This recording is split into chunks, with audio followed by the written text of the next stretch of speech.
shall pass. And they had this I whole wouldn't get deal, that and either. I would join in. We're I'd live, be like, by the way. yeah, Yeah. donkey, All right. push that dong, and then they were like, yeah, No. Steel, whatever, Steel. Oh, that's cute. That's cute. Look at. The name of this he's joining in. episode is He Push That knows Donkey. not what he speaks. Push that That's right. donkey. Push that. Hello, everyone, and welcome to Push That Donkey. None On shall tonight's pass. episode, donkeys will be pushed, Ooh. fun will be had, and hobos will be slain. Hey, thanks for the sub there, Blaze.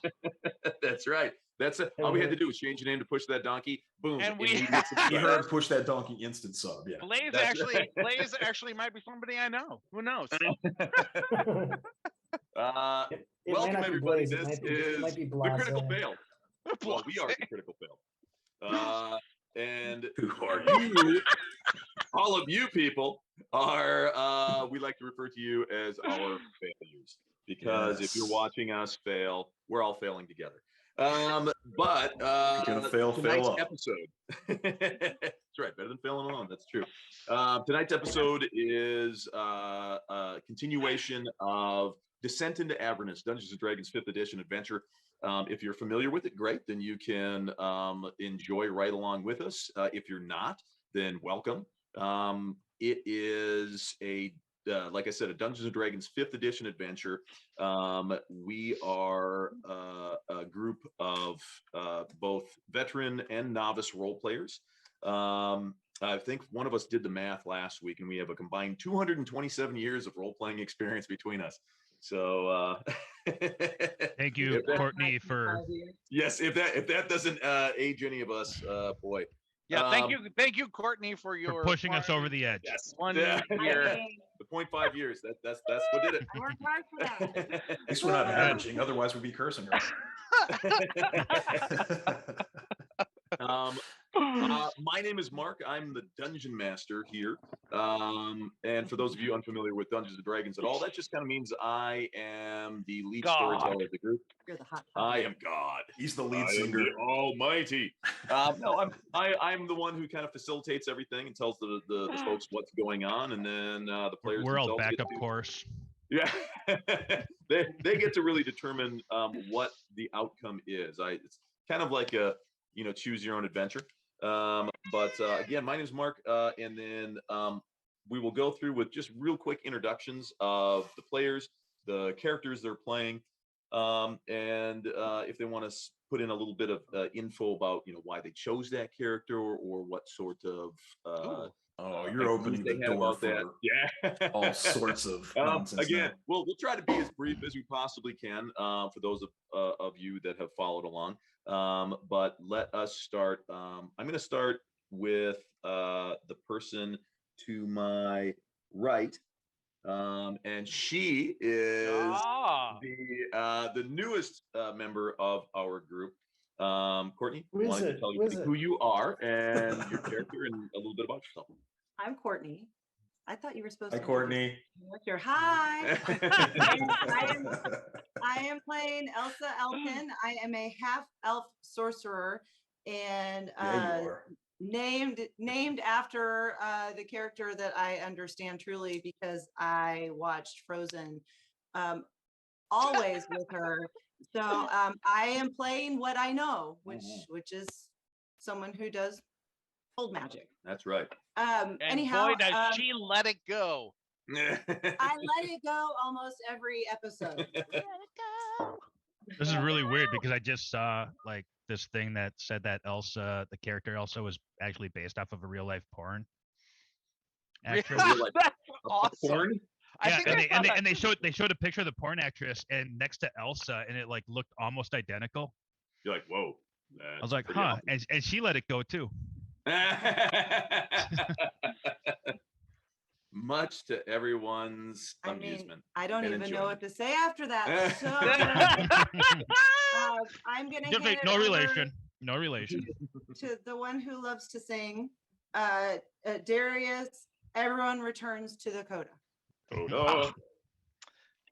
Thank you, everyone. My name Courtney. is Alan, and I play Darius Coda, a half-Orcan bard.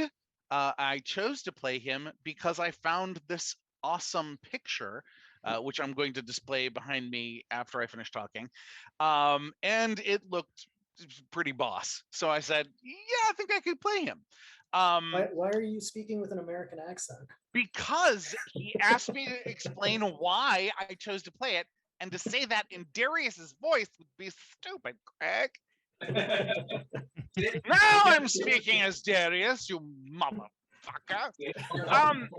Hello everyone, I'm Darius Coda, and yes, indeed, I am a bard. I became part of the group solely by wonderful chance, brilliant chance. I was singing Happy Birthday, paid gig to Elsa Elton when they were attacked, and I wound up just getting pulled along with them, and now I'm part of the crew, most pleasantly so. And with that, I will pass it over to probably the most entertaining one of us, even though I'm pretty fucking brilliant. I pass this over to Mordecai, the Magnificent. Oh my, what a generous introduction you've given me there, Alan. Hi, I'm Joey Joe. I play Mordecai. Hi, everybody. Nice to see you. Mordecai. I've never played a magic user before. I've always been a hack and slasher. I don't know why. I've just leaned to that side. So this time I said, hey, let's make a fun magic user. But looking at these spells, the cantrips are the coolest fucking thing in the book. Why do I need first through whatever? Just keep me cantrips. So I made an illusionist / magician named Mordecai that is just a bag of unusefulness, much to the chagrin of my team. He's like a guy that taking drivers. He's like, why should I get a car? This training car is perfect. Don't worry, at 18th level, he'll be brilliant. I'll come into my own at some point. But that's all you really need to know about Mordecai. I will pass it on over to who. Yes, the person who is, I don't know how they handled their situation last week because I didn't get to see all of the video, but my good friend, Peregrine Grin Ghostwind. Thank you. I'm Greg, and I play Peregrine Ghostwind, otherwise known as Grin for short. A human fighter, sailor of the 7 seas, or however many seas there are in this world. Faerun. All of them. He sells all of them. Faerun. That's a really good question. I'm gonna go. How many seas are there in Faerun? Yeah, like Darius, I sort of stumbled into this party haphazardly, but I'm pleased with the money we've been making so far, so I think I'll stick around. And I will pass it to Jaren the Hellhound Kincaid. 4 C's, by the way. Hello, Four my Cs. name's Jaren, and I play Jaren the Hellhound Kincaid. He is a human paladin that has just taken a level of warlock. So that should be a kind of an interesting sort of little space going off into the future there. As we kind of build things out. And I kind of wanted to pick that one because I wanted to do like a very different build than I have in the past playing. And I've generally like not multi-classed anything ever. Like I was like one of these guys would pick like a line and kind of whichever character it was, you kind of run it all the way out to however far the campaign went. And for whatever reason, I just never have multi-classed. And I thought that'd be really cool to try a what they call like a hexagon or a pallylock, basically that kind of cool combination of a paladin and a warlock, which is all about picking out the baddest thing on the field and going right after and trying to roll a lot of dice on it. And frankly, in this group, it's kind of cool because it offers you some really, really neat role-playing choices as well. So with that, I will pass this off to perhaps the most Swave and Deboner member of the group. One each. Risk. Definitely Debona. Did you say the? I mean, Debonair. Sorry. Sway to boner. Yeah. You have a spade boner? I'm not afraid to sway a boner. It's not chakras or Makes my boner sway. There's a whole bunch of that though. I heard suede boner, and I That's thought what I heard. that Suede sounded, boner. that sounded very uncomfortable for That's for fancy folk right there. I most heard, people I heard involved. I think. swing a boner. Kind of challenge accepted. We all hear what we want to hear. Anyway, that there's psychology behind that. I'm not going to get into it. That's for another night. Yeah. Hello, I am Marcus, and I play Riss. Riss is a drow. He is a mastermind. I chose to play Riss because I read a book and it had this character that was just really, really intelligent and kind of well-rounded in other ways, but super smart about everything. And that was his main superpower. And I have never really seen a D&D character that specialized in like both wisdom and intelligence. Most of the time it's one or the other. And yeah, I just kind of wanted to see how that would play out, just kind of like very cordial, gentlemanish, but also ruthless. So that's Riss. And I will give it to my other half drow. Wait, Well you've got played, another sir, well half played. drow somewhere? I don't know about? I'm the other half drow. We have like 4 characters that all equal 1.5 elf total in bloodline. Yeah. We'll just So- make him one of Matt's retainers. My good friend Sir Jackson. Yeah, I'm Dave Jack, and I play Lucius Devalin, who is a half-elven, with drow being part of that lineage. Bard, who was picked up off the streets of Kalimshan when he was just a wee lad, and trained by I forgot where's my notes? House Elturel. Did I get that right? Eltan? House Eltan? Elturel? How's Elton? Elton. Elton. Sure. It's a little bit funny. So they, why did I pick this character? Well, because I liked the idea of a character that was like really exceptional at some stuff that was totally not normal for D&D, or at least not something that you normally would be looking for. I don't know how well I end up doing at that, but it's kind of a spy class that doesn't really have any combat per se. Like, he's not really good at fighting, but is really useful in court, in city settings where there are nobility and there's a hierarchy and there's bureaucracy. And so, something where he's really good at kind of navigating that. And so that's kind of He's all about the acting. something like that, yeah.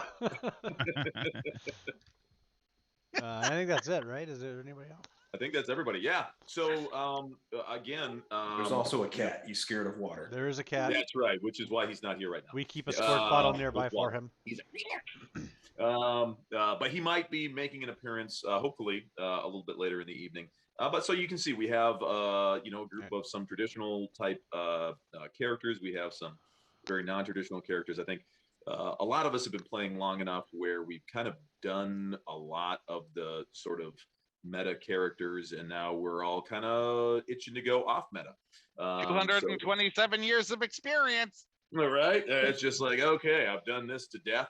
What's the weirdest shit I can possibly imagine, and let's play it. I don't know. How about a one-armed halfling fighter? Like Human fighter. So I've gone so far that I'm actually coming back. I'm starting to work my way back to conventional. Actually, is what I'm doing. Yeah, I was gonna say there for a little while it seemed like there was some sort of competition for who could make the like I would say like the worst. It wasn't. Yes. It got to a point where it wasn't even just like, hey, that's weird and kind of interesting. It was more like, this guy's just bad. I'm walking back to playing the left-hand side of conjoined twins that were monk and barbarian wrestlers with Russian accents. So Love I'm stepping back, way back. Yeah, I think you might hold the prize for definitely the weirdest fucking character. You can actually just blame Lockhart. That's what I do. Yeah. And I thought I was bad with my multi-personality warlock, but hey. Whatever keeps the shit interesting. So to catch everybody, including our players, up to speed from where we were last time, we're doing Descent into Avernus. It takes place in Baldur's Gate. Elsa Elton is she's not the main character, but she is the nobility in this group. And during her birthday, right before she was going to assume mantleship of the family and all of the duties and privileges that entails, her power was usurped by the steward, a guy by the name of Hans Ild, and he murdered all the rest of her loyal retainers except for the player characters here. Some of them were retainers and loyal household Vassals, members. yeah. Vassals, yes, loyal members of the household court. And others got swept up in like a mercenary faction, such as Grin and Jaren. But for one reason or another, they have all found themselves together now, somewhat on the run, as they are not exactly sure who yet is loyal and who is out to get them. They know that some of the Flaming Fists, which is the de facto police and military unit that patrols all throughout Baldur's Gate, some of them have declared loyalty to Hans Ild, and there seem to be some that are either have not declared loyalty or are just completely unaware of the situation, like Captain Zaj, who is a character who they met very early on. It's only been about 72 hours, 3 full days since the Red Birthday happened, and the characters are now just have gone beneath the Van Thampor Manor, which is the Duke Thelmera Van Thamper. She is one of the Dukes of Waterdeep, Dukes of Baldur's Gate. And That's every Baldur's single time, Deep. I'll get it wrong at least once per session. You're allowed. You're completely allowed. Balls are deep. But they found lots of evidence that she was actually not only in charge of running a group of murderous cultists that were committing murders, thefts, kidnappings, and other crimes throughout the city, but also may be at least responsible in part for the coup that unseated Elsa Elton from her rightful position as the heir to House Elton, as a number of the guards that Hans Ild employed were, it was discovered, formerly trained by House Van Thamper. So now the characters have, I believe, they killed, what's his name? Not Lucius. Like The other the other guy, one, Thirstwell. Rivendell. Thirstwell Van Thamper. And I believe that you still have Amric in tow. I I believe can't. Thunder. I didn't. I thought. If I he thought. makes it out of this evening alive, we have all failed. Yeah, like at this point, I don't really know. I honestly was like, He was knocked really. unconscious, and I believe Thunder was carrying him around. Yeah, I was gonna. You had me carrying him. I didn't see the last hour of the session, but you had risk like staying back while everybody And- else went down the stairs. Okay, gotcha. Oh, yes, that makes sense because you were not there. That Right. totally makes sense. Here, And I let think me, I was back there with Elsa and Or something getting popped like a pinata, and that's Darius. and Yeah, Rhea. yeah, Rhea yeah, yeah. Mantelmorn. I thought the cat was up there too. Unless I moved forward Thunder. and did some crazy shit. I might have done that. Thunder No, came down, the I think, cat near at the came down, but Yeah, he probably came down after I stopped watching because Oh, yeah. he tends to get bored. it's true. He does. He gets bored rather easily. I'm going to. Oh, now I want to listen to Deftones. I like There we the go. tones. Yes, but the characters they went through the Van Thampor Manor looking for Duke Thelmara Van Thampor. She's the matriarch of the family. She's a woman in her 50s, possibly 60s. Worked her way up from the sewers, literally like running the sewers of the city to becoming one of the dukes, and is now embroiled in this subterfuge and coup and possibly treason if she is working against the Flaming Fist.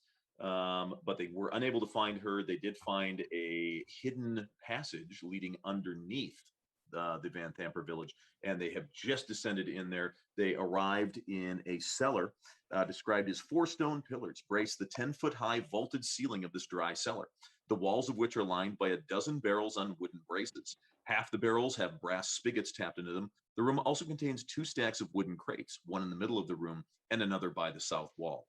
The room itself, although it is underground, and they were previously in an underground area that was somewhat flooded. It was very musty. It was more sewer-like. The smells permeating throughout it were quite rancid and putrid. This place actually smells of flour.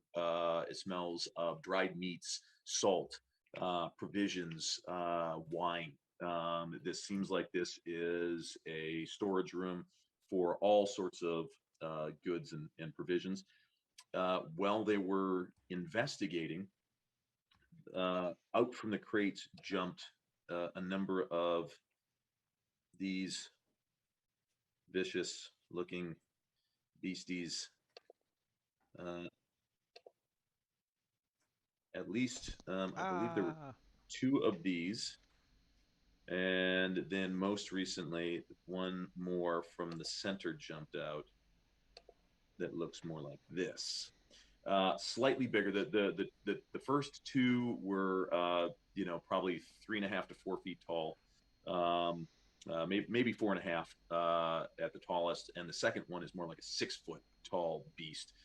They're all covered in spines. They all have a very sort of a sulfurous odor if you get close enough to them. They smell like rotten eggs mixed with like a campfire. And they Which all one have was this one? that was the bigger guy. The barbed devil. Yeah, yep. That's this guy right down here. Yes, and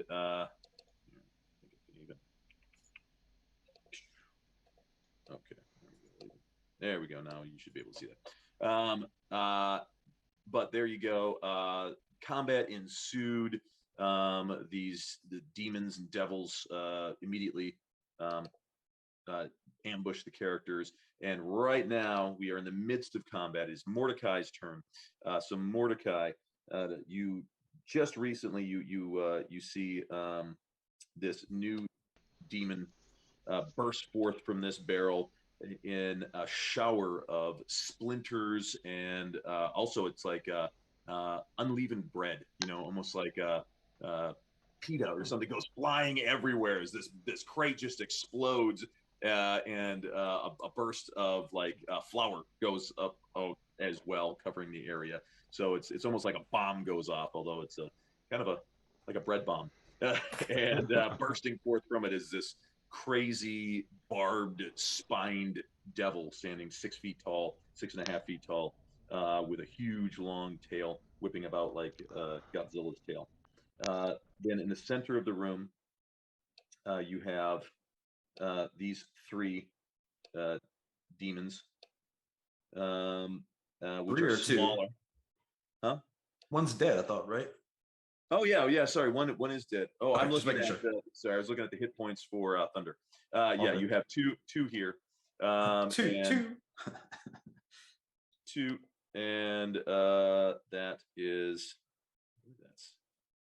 that's it. Lovely doubly. Mhm. Oh, there's Lucius. Oh, I see. Yes, Lucius is over here inspecting the cask. Okay. I will gonna pivot away from that guy a little bit. Although it looks like I might want to get to know him later. We could maybe be friends and hang out or something. I am going to move up here. No, wait. I'll hang back. And I'm going to use a hat. Using a hat. Use a hat. See what happens. I'm going to Yeah, hang well, back and play with my hat.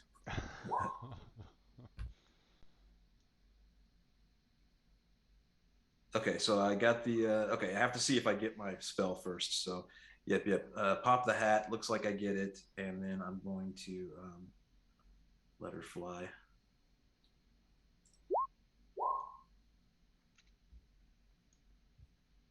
Ooh, nice. And you're shooting it at this central guy here? Oh, yeah. Sorry. Yeah, I was getting him, lying on him. And is that a save is a 14 charisma? Well, my spellcasting ability is yeah, because I'm like you also have it to hit roll. Usually, if you have it to hit, there also isn't also a save. Oh yeah. Well, I don't know. I don't know if that should be in there. Like, Yeah, like we kind of. Is this save? It seems like it would be a save since it's an illusion, and not a evocation, which usually would be a to hit roll. Right. So I can just take the hit off of the hat option part and then leave it up in the hat wonders. Okay. So he will get his save, and the save is again, it's a wisdom save. I do believe. Most likely, if it's an illusion. I don't know if the hat specifies. Curious. I'm guessing it's a wisdom save. Most illusions are either intelligence or wisdom.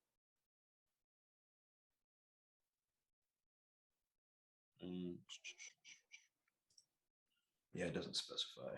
So your DM's discretion. Yeah, I'm gonna say I'll go with wisdom because I believe most illusions are wisdom saves. I think one of my other ones might have it. And if I find it later, I'll let you know what my other illusionary stuff has. If otherwise.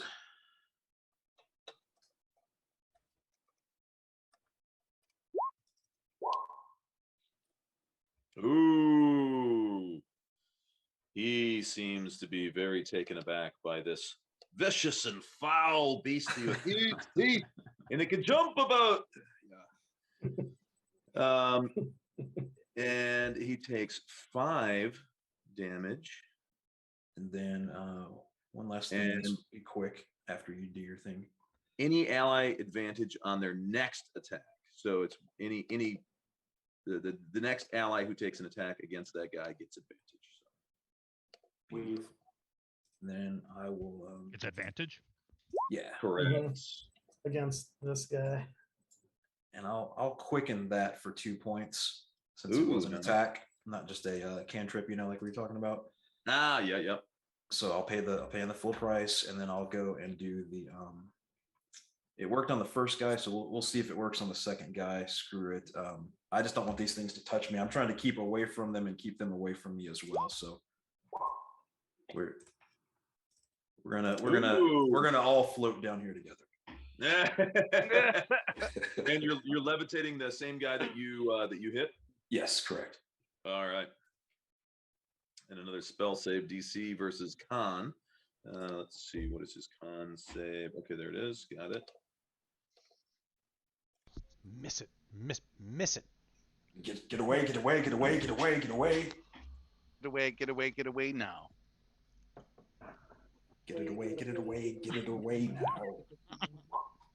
Oh my god, and he's floating.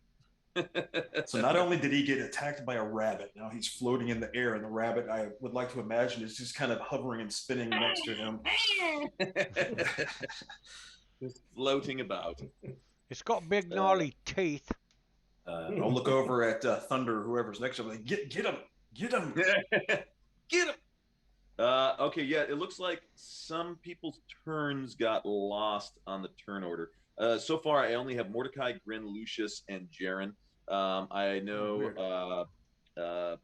Sorry, Darius. You said you had an 18, I so did. I'm going to add that. And then I still need. I need Elsa. Riz, you can roll. I will roll for Thunder. Okay. I lost my little. Yeah, I tried to scroll back up to see, but it doesn't go. Yeah, I got- yeah, you can roll again. If you don't remember, I'll totally let you roll again. It's I got Oh, I'm in there. I was just looking for- 3.16777. get What the if we're looks. just not happy with our result? Can I? Yeah. Can I just roll again? right. At Zeepzane. Oh, nice. Oh, I think I was a number 11. I think I had 11. Yeah, I think yeah, there was I a number of tried people to- that all rolled the same because I remember going, okay, who's got the higher dex? What's Yeah, yeah, that's right. I have them here. I think Elsa had an 11. That is correct.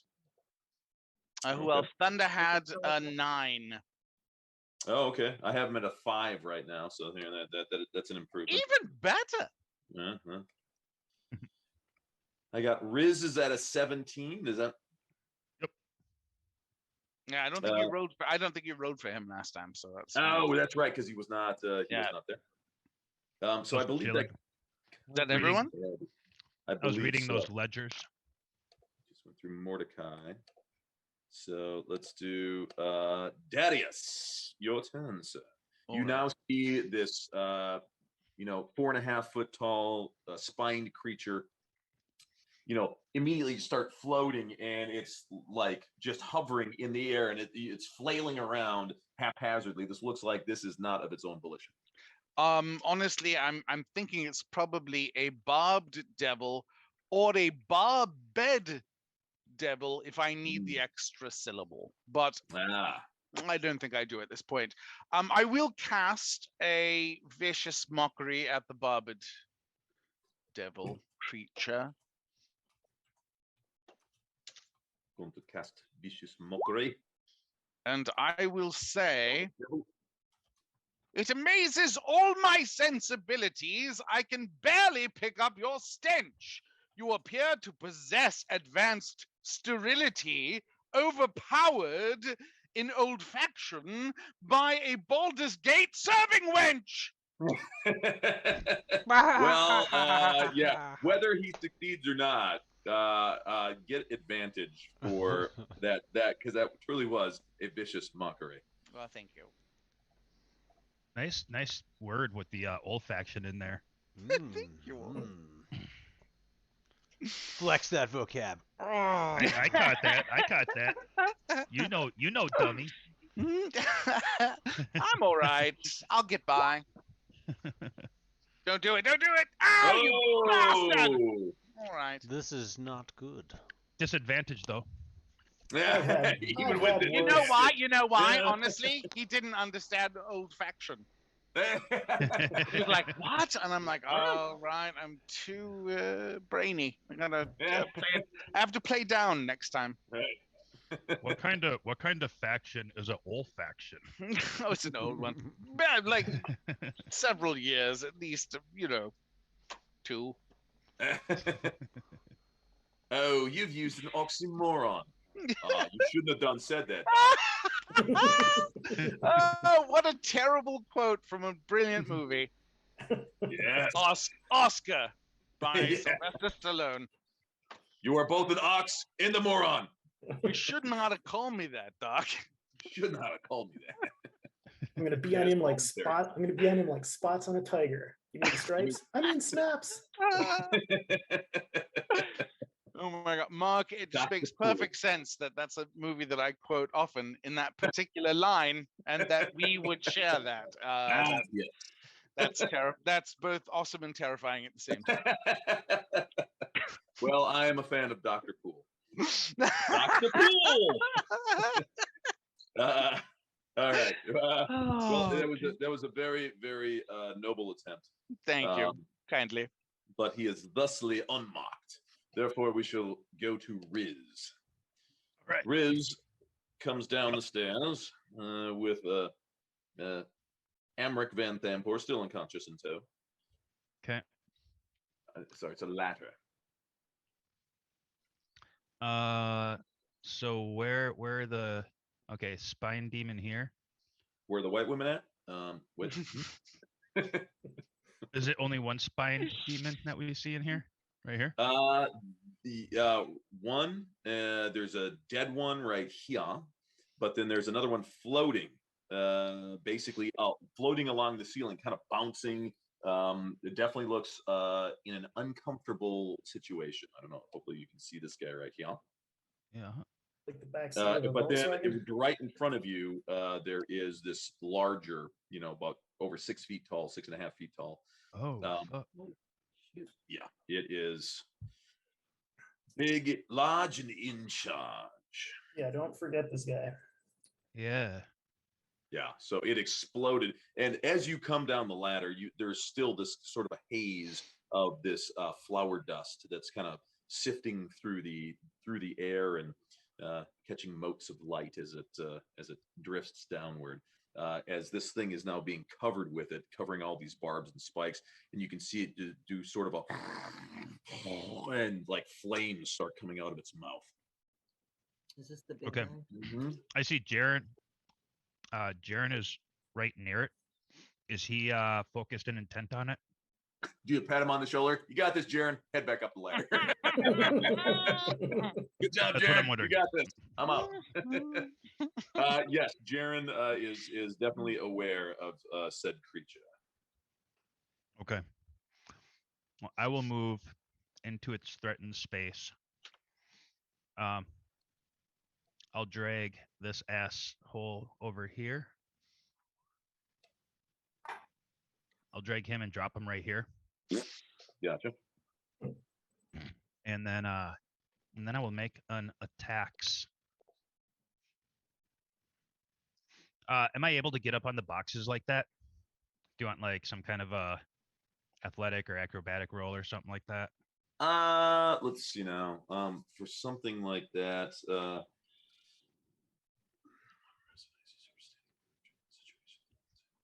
yes. Give me a acrobatics dexterity check at a DC 5. On one. Come on, double Acrobatics? ones. Oh yeah. Okay. You spring aboard the crates with the lithe agility of a Russian Academy dancer. Yeah, you are now right next to it, as it is huffing and chuffing fire. Okay. It's huffing and puffing and blowing boxes up. Stop blowing up the boxes, god damn it! Okay, we did get that far. Okay, well, shit. All right. Well, I will make an attack.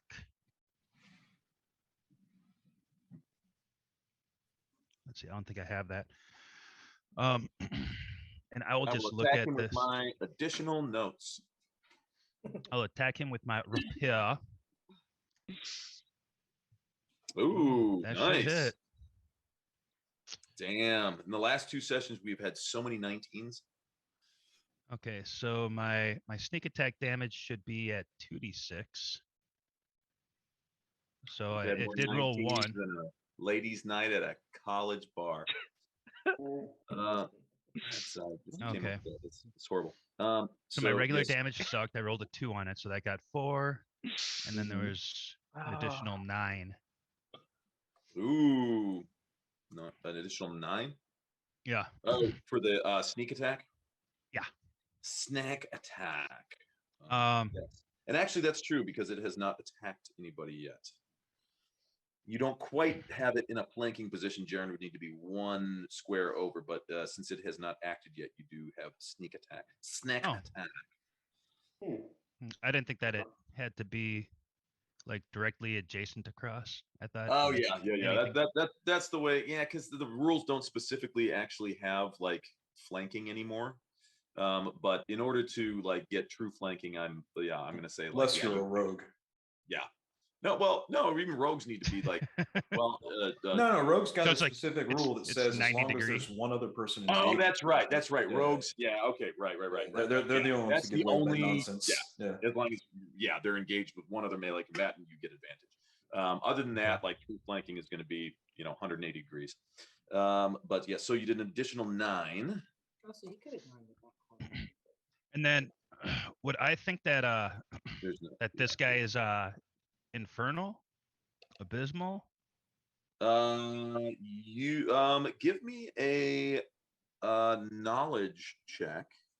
You can use Knowledge? history or religion or arcana. I'll let you use any one of those that you think any one of those that would give the highest bonus. 21. Oh, there you go. Yes. This is a barbed devil from the 9 hells. You know that they are let's see. They're spiky and evil. Spiky and evil.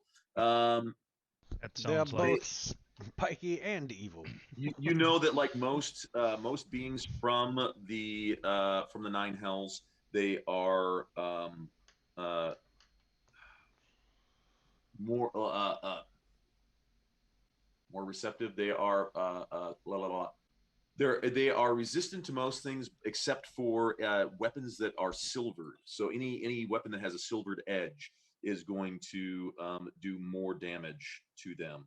Of course, magical weapons also qualify. But then being from the 9 hells, you also know that like many beings from the 9 hells, they are completely at home in fire. They are also this particular brand of devil is also immune to poison. And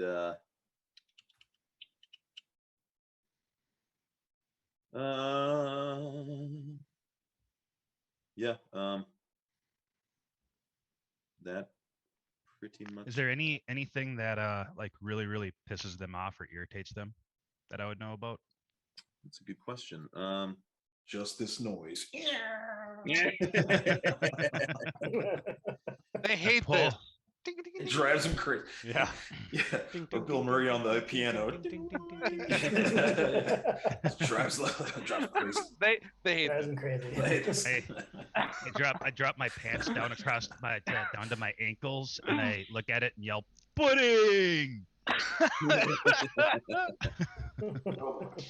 But of course. Crazy works every time. Gotta out crazy him in this type of situation.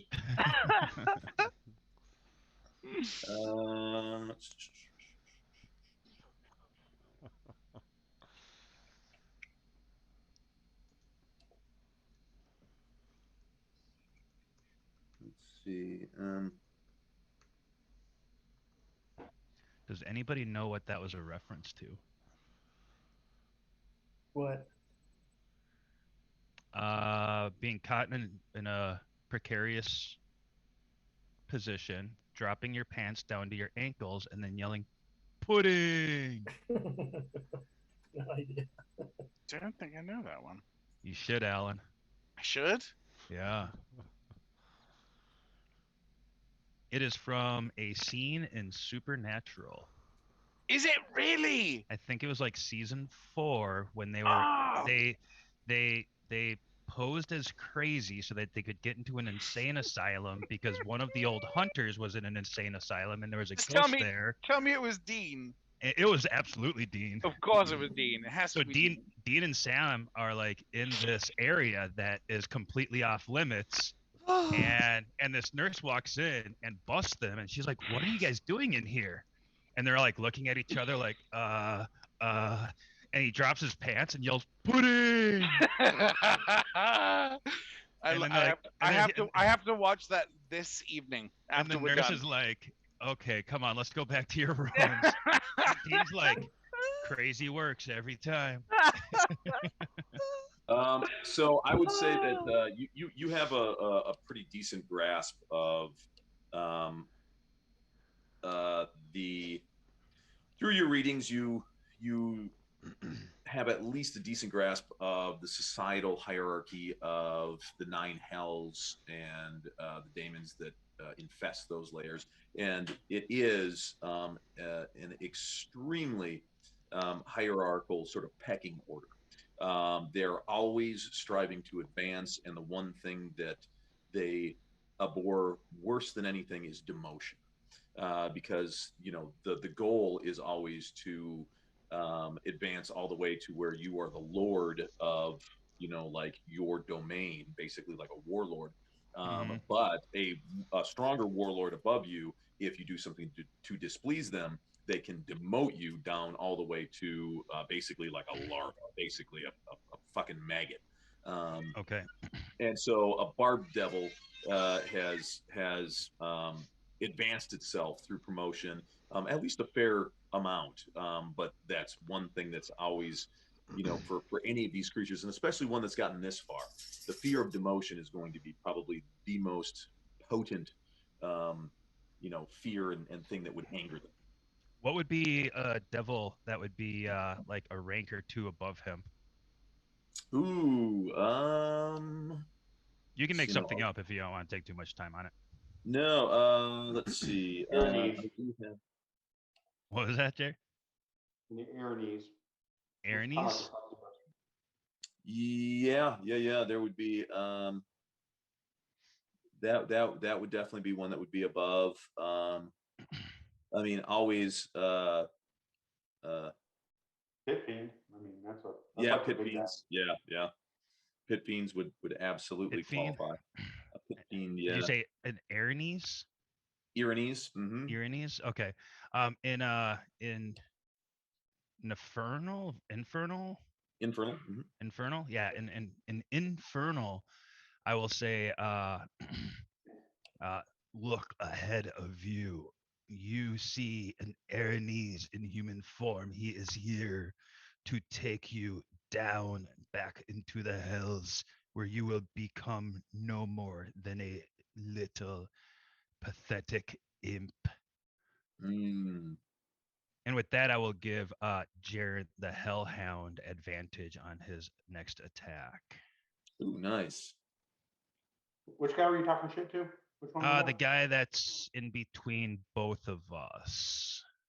Oh, that Yeah, guy? this guy. Yeah, that guy right there. Perfect. I just basically tried to convince him that you speak Infernal? I do. Okay, so you heard me say to him that I am claiming you to be a demon in human form, Okay. and you're going to slap his fucking bitch demon. ass down. I'm a fucking demon. Go ahead. Take your best shot. Yes.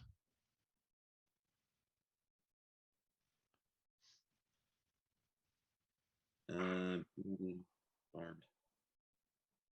Hamatula. That is the scientific name, I guess, of the Hamatula? barb devil. Hamatula. Bless In you. front of you, the Elenese named Crowley, who will take you down to the hells, squish you into demon goo, and resurrect you as a imp. Imp. Mm-hmm. I like the way you say imp. Yeah, just a little more insult on the inflection. It's a drow thing. Yes. Nice. And then so we have Jared gets advantage. He also has fuck. I think he's got bardic inspiration as well. That's with the little icon on him. But very well. Now we shall go to Grin. All right. I'm just gonna let these guys do their own work. After I forget, someone shot me in the back. I think that might have been Darius. You have no idea that was me. my deception roll, which was so effing brilliant. I wasn't here to defend myself, but I think Gren knows more than well enough that Mordecai is not capable of hurting hardly anyone. So if he took damage from that, there's no way. Only their feelings, unbeknownst to them. Just saying, rolling I believe it was a 26. Okay, well then, yeah, you Last time believe it. around, I think I did a really good one of these. At the very least, he didn't think it was you. Right. So I'm going to run past here. So now he is flanked. The barbed devil or demon or whatever. And I'll give Darius the evil eye as I run by. Why? You did something. I look at you very confused. Like, what? I don't know. I know there was something. I've got your back, bro. I don't know. I don't know. And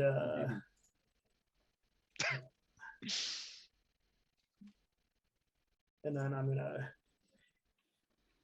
take a swing at this guy, pull out the cutlass and dagger and slash across at him. So he is, so I get advantage since he's flanked at this point. Is that correct? All right.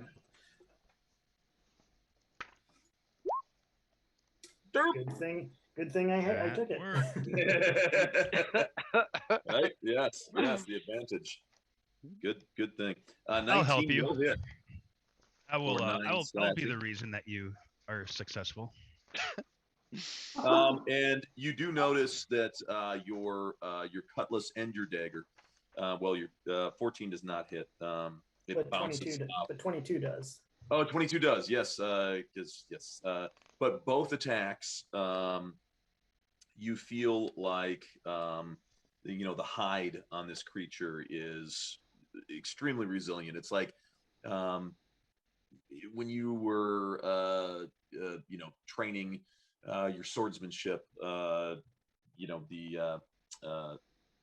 maritime practice would always be, slash at some of the palm trees, and it feels the same. Like your arm would get so sore and tired from just the reverberating thunk of that striking that absolutely solid trunk of that tree. It feels the same way as you try to sink your sword into it. It's not like flesh at all. It's like slapping directly into the trunk of a tree. You do see, it does do some damage, but it's like, you're like going, holy shit, like that thing is tough. Yeah, and I'd say out loud, these brutes seem to be resilient to the blades.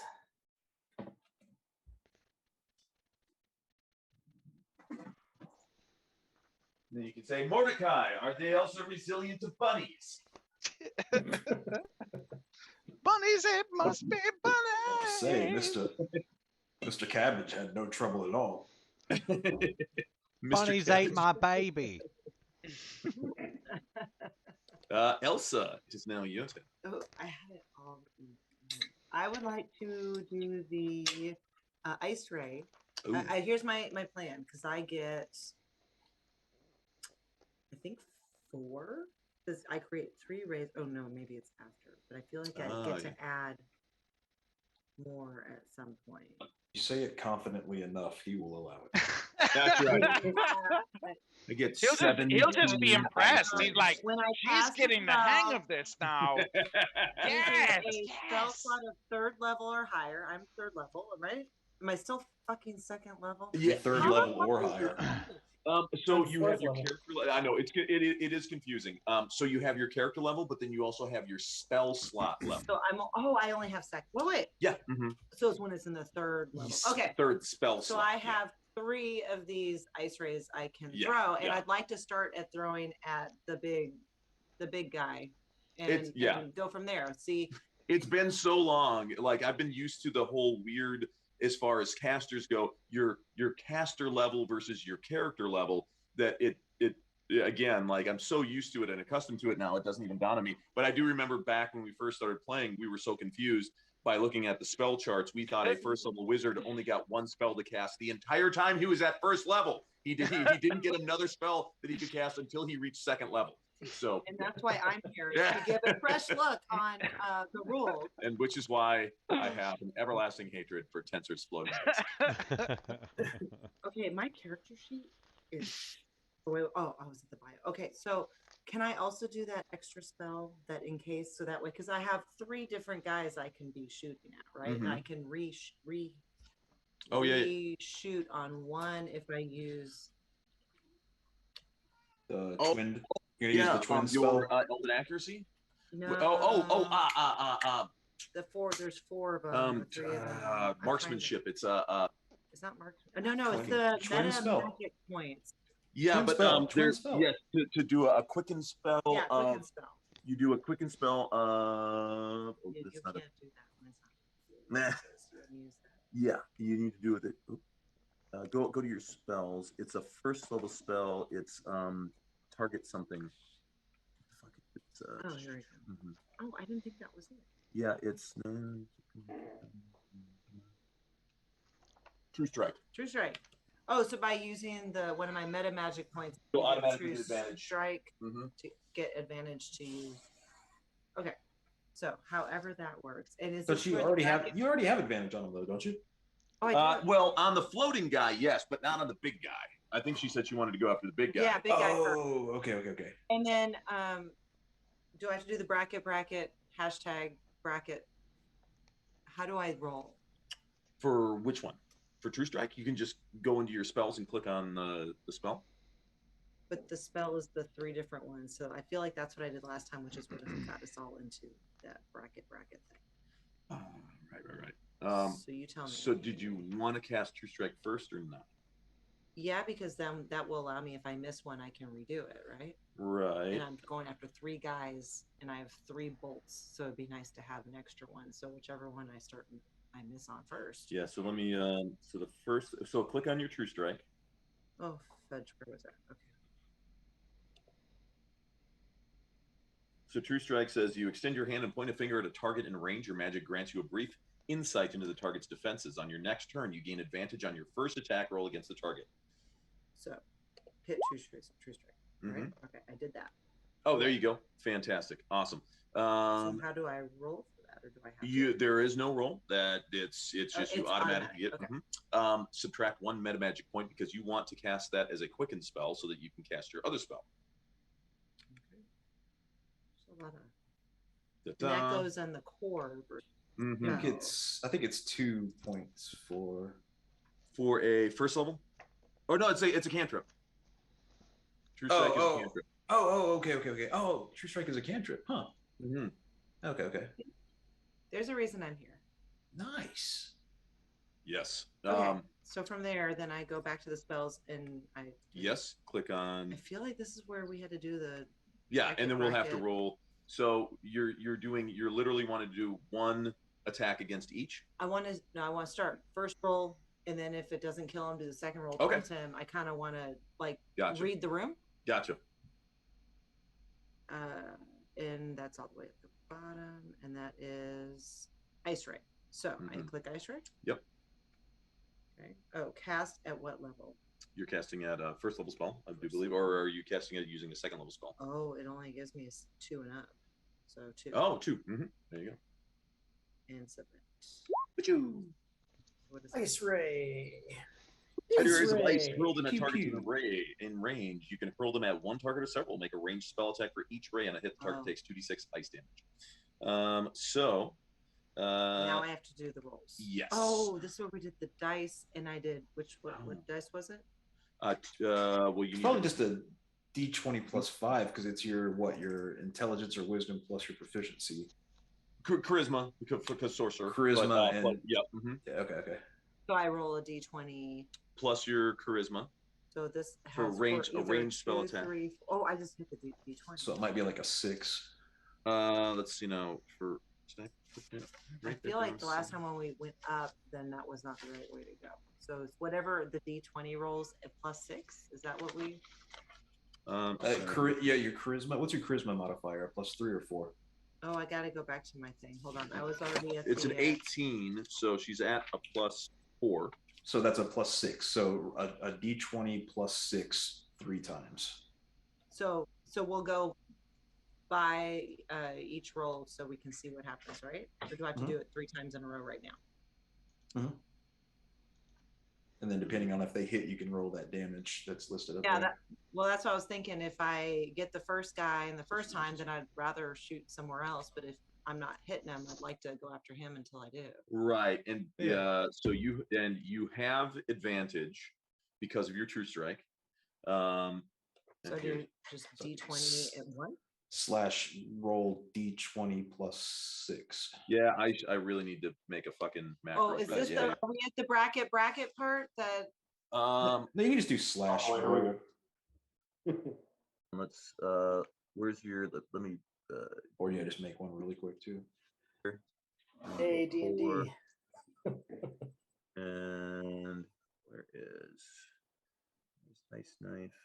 Advanced comes from the age that we all are, not that we are technically advanced. I wish Matt was here to bitch about math.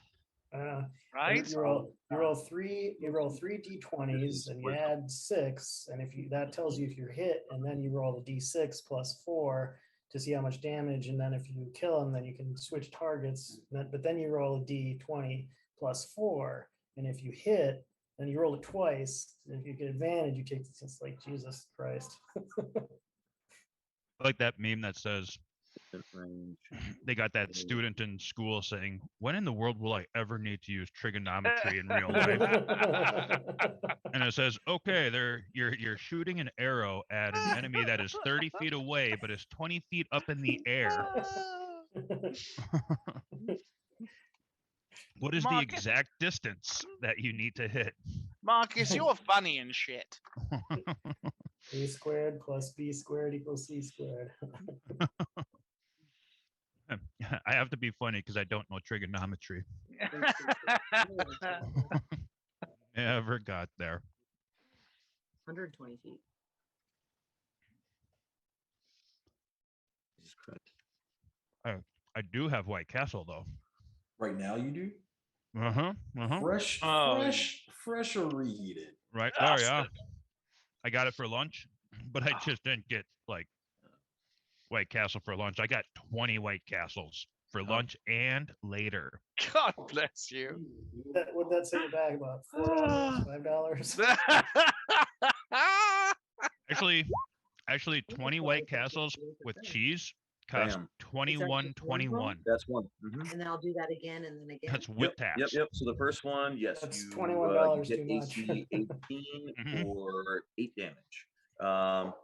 And then So then we'll go after. Love me some White Castle, guys. It does. Yes, it hurts him, but it does not. We got Crystal and White Castle down And so you know where there. to So we find got it. the best of both worlds. You know? Nice. So do you want me to do it again? Yeah. So You're going this after the is same my guy. second one. Yeah, same guy. First one. Ooh, that's a crit. Nice. Oh, and it rolled the crit damage for you. Awesome. Which did the exact same amount of damage as your non-crit.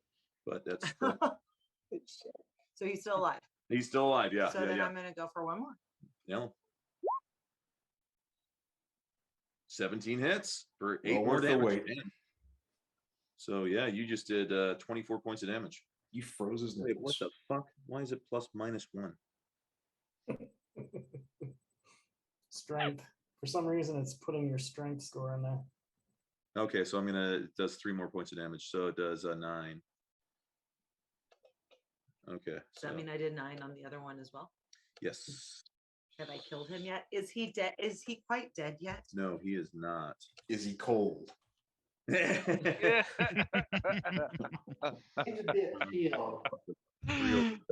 Oh dear Lord. Oops, nope, not gonna do that. 2d6 plus nothing. There we go. But Thank junk. you. Oh, that's awesome. There we go. Awesome. And then I remove a second level spell. Right? Yes. Yeah. So you basically throw 3 lances, ice lances at him. All of them smash into his hide. You can see this sort of a greenish purplish, like blood sort of fluid, like blasting across the wall as each of these ice shards detonates on him. But he is still there, growling, hissing, flames coming up from the nostrils. Is that what damage looks like? Yes. Okay, And cool. Lucius, your turn, sir. Is this a live one? Yes, it is. Does he know I'm there? Oh, yes. Oh, okay. Oh, wait. Am I in range of attack? Because I can also use my spell and move backwards. Oh, you can. I mean, you can freely move, fly 10 feet in any direction. So. Am I in any danger where I am? There's more people in front of me, right? Or closer to the. Yeah, you're not Yeah, going to get like it'd be a attack difficult. of opportunity or anything. Yeah, I mean, you know. Would it be best to go in the corner back here? Eh. No. All right, I'll just stay where I am. Yeah, you're in a pretty. Yeah, I think. if I I think go you're up the stairwell, then I lose eyes. on right. I mean, you could things. go right there. Ooh. My. Just like fly right in front of him. Psych him out. Boo. Okay. So you used your true strike, which is awesome. Did not get the chance to use your elven accuracy yet with that. That's good. Okay, sorry about that. Sorry No. So we got that. Yes, Lucius, he is aware of you. He has been hurt. I don't remember exactly what. I think it was the thunder wave probably blasted him back. The thunder wave and possibly something else, but yeah, he has definitely been damaged. I'm pretty sure it was the thunder wave. Yeah. Yeah, his body is kind of, he's got these spines that are cracked and broken, and he's limping forward, dragging one sort of a palsy leg. Okay. Well, I'll look at him and I'll say, I may not be as good as Darius, but you, sir, are so nefarious. You'll stumble, you'll see. I'll put you over my knee, and we'll soon find out how hairy he is. And then I said, oh, and let's see here. What a bitter potion. You'll get a demotion. and I'll soon write some more lyrics to that there notion. And I'll pull wit out and yes, and poke, take poke, stab, advantage stab. as well, or take a inspiration if you don't have it. Fabulous. I was willing to give mine up for that. Yeah, no, that was fantastic. That was brilliant. This is the battle of the bards. And then I'll give Grin bardic. I'll give Grin bardic inspiration from hearing that. Ooh, nice. And you. Grin, your bardic inspiration. Let me see here. Well, one moment. Okay, so you can. It's a D6, and you can roll that die and add the number to a rolled weapon damage. The number rolled to a weapon damage roll it just made. Yeah. Alternatively, if you are attacked, you can roll it and add the number to your AC for that attack. Well, Awesome. And was that a attack as well? Oh, okay. Yeah, I just pulled wit. I was just because he That knew was I was your, there. If he wasn't there, That I was was your going to try. inspiring. Yeah. Nice. And yes, you. And did you say that I had advantage? No. I mean, well, it doesn't matter. You still hit. But yes, you drive your rapier right into that sort of palsied hip of his, and you can feel it dig deep down right into the palsy. the right into the the femur, and as you pull it forth, like a gout of steam and that sort of purplish greenish ichor spews forth as it hobbles down to one knee, nearly falling over, but just barely regaining itself at the last. And the thunder. Thunder is going to jump over to here in very Thunder fashion. And then Thunder is going to do some more Thunder stuff. Let's see, Thunder. I fuck you. You know, fuck me. I fuck you. I fucking you. I fuck all you motherfuckers. Much to the chagrin of Thunder, my YouTube playlist of bardcore music now equals almost 200 minutes. Just saying. Nice. Going through it. Rhythm of the Night, Sweet Home Alabama. Let It Be. Slip Sliding Away. You got to get some Scorpions power ballads in there. Oh, I think I have at least one Scorpion song. I'm pretty sure I do. Ain't No Sunshine.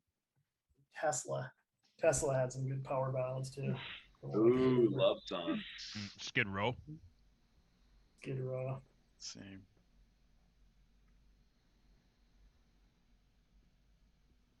Oh, and he dies. Wasn't there a lead singer named Sebastian Bach? Yes, yeah. and my wife and I saw him as Dr. Jekyll and Mr. Hyde in the musical Dr. Jekyll and Mr. Hyde, and we were very excited because we heard the night before at the encore he bit the rose off of one of the roses that he was thrown and spit rose petals across like the first row, and we were very excited to see that happen. He did not do that for us. Oh, I was hoping you were gonna say he bit into the rose and like got thorns thorn, all I up in was his waiting mouth. for it, too. Yeah, and sprayed blood up in Blood. the air. I'm sure it probably Ozzy happened, and he Osbourne. wouldn't have felt it at all with his performance. Oh, I thought you were saying with the cocaine he had in this. Well, I said with his performance. Okay. So you see Thunder basically leaps forward in the air. He does, it's almost like a Superman punch, but he does it with his rapier. So he leaps forward, cocks back with his rapier, and then punches it forward right through the skull of this spiny demon. When he whips the rapier back out, you see instead of this greenish blackish sort of fluid, it's more of a pink mist that comes spraying out from its head as the body falls down and slowly begins to bubble and dissolve across the stone-flagged stones. I'll finish my cup of wine. Which is like, love that. I'll put my sword away. All right, well, I Was hope it you're red happy, or Grin. white? This one, who is Throw my levitating, dagger at Lucius. you see him, he pushes off from the ceiling and he's trying to spin. He's going to try to throw his, throw those spikes. And he is going to throw them at Thunder, who's the nearest. I'll hide behind since he Thunder is- like he is a shield. Yeah. Just kind of, Since he is both right- levitating, yeah, I'm going to give him disadvantage on that. So let's see. just His gonna have to. AC, no, that's a miss.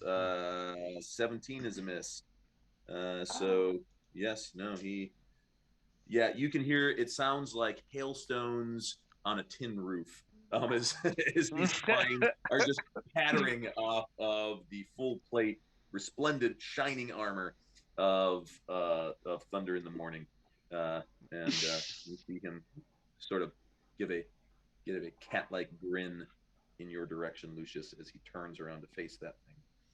The other one is going to. Boy, we got 3 targets here. So 1, 2, 3, 4, 5, 6. Let's see. Who do we go after? Grin. Damn it. And he gets to do. That's the wrong one. He gets to do multi-attack. Multi-attack. Tail to with claws. Lilu Dallas. Multi-attack. So he goes claw. Claw's gonna get you. And Who's he his attacking? claw again. Ooh, that's a crit miss. But he does hit you once for 8 slashing damage there, Grin. He hit AC 23. I don't know. I know you've got some things, but I don't know if you've got anything that can boost your armor up 8 points. No. Okay. The second was a crit fail. So let's see. Let's see what happens. Dirt in the eye. Dirt in the eye. A little dirt in the eye trick. That's right. All right. Some of that powder fell right into his eyes. One of the spikes bounced off the ceiling. And... So Jesus, his critical tail fail. slashes you, or he slashes you with his claws, and as he does it, you grab some of that flour and throw it directly into his face. Fuck you! So now he is blinded. Blinded means that he is going to make all melee attacks at disadvantage, I do believe. Automatically fail any check requiring sight. Disadvantage on attack rolls. Attackers all have advantage. Against who? And so he is going to try to take a tail swipe at you as well, but he does have disadvantage on it. Because now he's pissed. You just threw a bunch of shit in his face. Nope, he completely whooped. Which one's the one that we all have advantage against? This one? This guy. The one down in the corner. Yes, I'll put the big target on him. Okay. Bing, there we go. Well, now they both have targets on them. Right. Oh yeah, whoever goes against this guy gets advantage as well. Nice. Okay.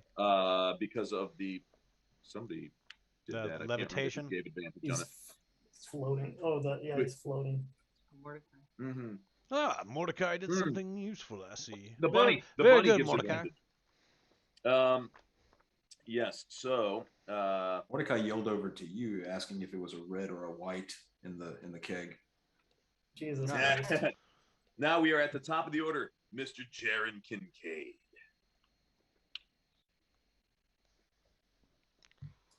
You might be muted. I'm not sure. Or brooding. Yeah. Or in deep thought. That was an incredibly awesome thing I just said too, but that's unfortunate. Of course. Okay. All right. So Mark, just to make sure I'm clear, like both the bar and the floating one that Mordecai is trolling, we have advantage on both of those, correct? Correct. Regardless of whether I have advantage or not, right? Correct. You have advantage no matter what. Anything that gives you additional advantage. If you use a power that gives you additional advantage, I will let you re-roll a roll. If you somehow miss with advantage, I'll let you re-roll. Okay. Well, let's see. Grin, you are in an incredibly poor position for me to do what I originally intended to do, so I'm not going to do that. Because critical fail, that would be not awesome. But what I will do is I will lash out with the chains of vengeance and grab hold of the barbed demon, that cat right there, and then I will slam him onto the ground directly behind Grin, in the square directly behind Grin, going over his head with him as I put the power slam on. Nice. That's And the Jared we know and love. as I snatch him up with those like scalding hot chains, an odd voice comes out of my mouth. Orisha sends his regards. Yeah. And it sounds sort of like echoey, hollow, like he's opening his mouth, but the words are coming out and they sound like they're coming from all around the room. I immediately Like, suspect damn, I Mordecai. didn't know he had prestidigitation. That's Bastard. thaumaturgy. Thank you very I can do that one too. Next time, Mordecai and you know, our other pal. Let's all do it as a trio. Yeah, in that's what I'm harmony. saying. We could harmonize. Yes. Okay. So let me know. All right. So yes, he's going to get a roll. Not bad. He was a little pitchy though, Coda. Yeah. Nice. I hold it not against him, my friends. It was very impressive. And being blinded, and the fact that you have advantage, I'm going to give him. It doesn't specifically say he would get disadvantage on this, but I am going to give him disadvantage. It says automatically fail any check requiring sight. This doesn't necessarily require sight. He's just Well, if trying he to doesn't see the team coming, it's kind of hard to duck it, I guess. Jesus Christ. Jesus Christ! Jesus Okay. Christ! Run away! Run away! Cheese and rice. Yeah, so you wrap the chains around him. And he's just like just billowing, like, as smoke and ash comes pouring out of his mouth and nose as he's grunting and letting out this sort of bestial roar, trying to thwart your attempts at slamming him about with your chains of vengeance. As it wraps around him, he says, "Oh, that's nice. Oh, that's cozy. Love it. Nice." Okay. Well, is he? So he is not grappled. He is just pissed off. True. Yeah. Okay. So for that attack, I will then take a swing with a wrathful sort of like charge with the blade right at him, since he's pissing me off because he didn't do what I wanted him to. Wrathful smite. Nice. He gets a wisdom save. I make it all wrathy. Jesus, they get some. Yeah, these guys are decent. So now I need to make my attack. That should work. Oh, yeah. So he made you the spell save versus the Wrathful Smite. Okay. Pudding! But the longsword attack did hit. Another 19. Oh my God. This is like the third 19 we rolled just tonight. There was like 7 of them. I'm killing this dude before we leave tonight. I'm killing this dude. Yeah. So 7 points of damage. Let's look at the randomness of this Roll20 business. Right. And you have much the same kind of sensation that Grin does. When he was saying, it's like, I think they're resistant to slashing weapons. Yeah, you sink your longsword. You take just an absolute, haymaker swing at him, and you feel it strike true and strike hard, but at the same time, your arms are like reverberating from smacking straight into its torso. You're just like, holy shit, this thing is. It is tough. It's supposed to be much more give to it than that, you see. When you hit them with the edge weapon, it's supposed to... So does he still take any of the... Well, let's see. There's no... Does he take any psychic damage? Should like 1d6 of psychic damage? He won't get frightened. It's just how he made the check. Oh, but he still takes the psychic? Well, it looks like you get a d6 of psychic, and then if yeah, and if it fails, so you do the extra 3 psychic, and that seems like that is good. It's like inflict post-traumatic stress. So that brings us up to all right. 12. Well, I think when you rolled it the first time, your Wrathful Smite did 3. You rolled the d6 and it did 3. Right underneath. Okay. Yeah, it automatically throws it in there. Oh, my bad. Okay, I'll give you the 5 though. I'll give you the 5 this time because that was cool. Boom. Okay. So yeah, you go in and you slam your longsword right across its rib cage. You can feel the crunch as some of its flesh caves in, but yeah, again, this thing is very, very, very resilient to the attack. Mordecai, You All right, don't- question. I genuinely do not know. I know like spells that take concentration, like you can't cast another spell Another while you're concentration holding spell. that. Does a cantrip fall under another spell? Yeah, I do believe so. Yeah. I looked, I couldn't find a definitive answer, but Yeah, that's fine. it's any spell. I think it's any spell requiring concentration, cantrip or not. Well, like the cantrip doesn't require concentration. Let's see. That's the only reason I'm asking because like I think it just it's if that's the way it included is, as that's a- completely it's cool. I included just as don't a know. spell, I think. But I'm not certain. Yeah.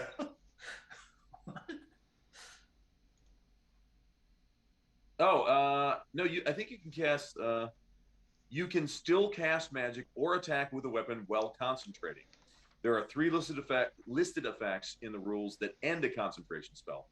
Casting another concentration spell. If you take damage while concentrating, you must roll a Constitution save. Or if you're incapacitated or instantly die, your concentration ends. That one might be obvious. Completely learned something new. Okay, I did not know that. Okay, kill it. Well, I mean, it's not going to be a big deal anyway. What I'm going to do is I'm just going to very chaloncally walk over this way towards Lucius and the spurting cask of wine. I'm going to cast Prestidigitation on my way by to create a gust of wind and say, "Away with you, spiked beast," and just kind of gust him up towards the north wall here. And say again, Lucius, was that a red or white? I am parched. Yeah. What was that? What was it that was in that cask that I poured myself a glass of?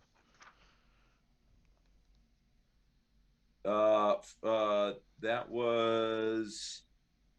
Oh, that was the elvish wine that you believed was probably from Everesca.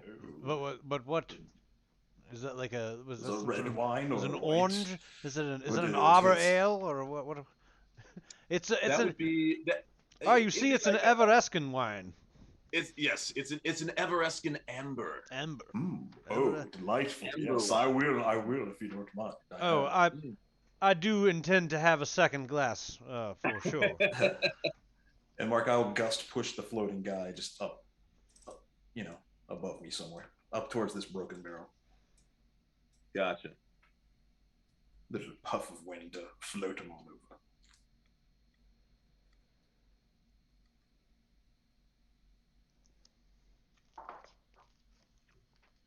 And that's all I'll do. I'll start getting myself a glass of wine.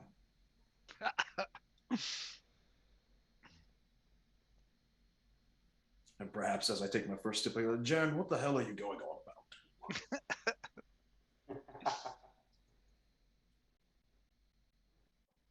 Damn cat. Got a cat trying to bust into the cat food. He's breaking into the vault. Actually, wait a minute. Hold on. All I used was one cantrip, right? Here, I'm going to go ahead. I'm going to burn all of my sorcery points, every single one of them, and I'm going to make my voice boom. I'm going to make my eyes glow. I'm going to make the earth shake, and I'm going to call it, Jaren, what are you going on about? Is what I'm going to do. So I'm spending four meta magic points, or all of my sorcery points have been Yes, all of them. I push all my chips in. Pour it out. Full in. Dicks on the table, boys. I'm assuming this wine restores sorcery points or something. No, fuck no. Both Lucius and Mordecai are sitting around having a wine and cheese party. Yep. Look, I practically took care of 2 of them myself. What do you want from me? I deserve a glass of wine, after all. All right. Cabbage, my pet rabbit, has done about as much damage as you. It's still not dead. With Wishing to work as peasant job. because I kind of liked this last time. I think it was Dave Jack who did this with his I will inspire with the words I use for this spell, grin. So I will utilize one of my bardic inspirations for grin. I already you've have got a bardic no, inspiration. but you can. But now you've got two, Yes. and they do different things. Oh, okay. Yes. So I will do that. And I will cast a hideous laughter. Oh, Tasha. I do At love Tasha. that barbed devil. Hilarious. And the spell that I use is a demon barbed. What a terror! In pointy so garbed. Not so scary. I was an error.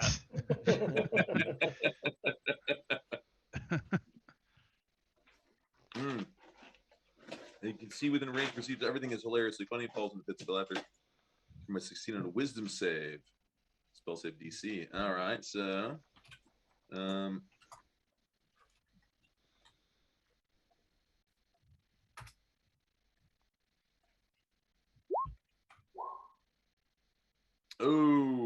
Can I spend an inspiration to give him disadvantage?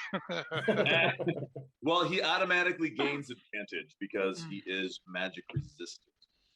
So yes, and so his you would need to be like doubly. All right. Well, at least I gave some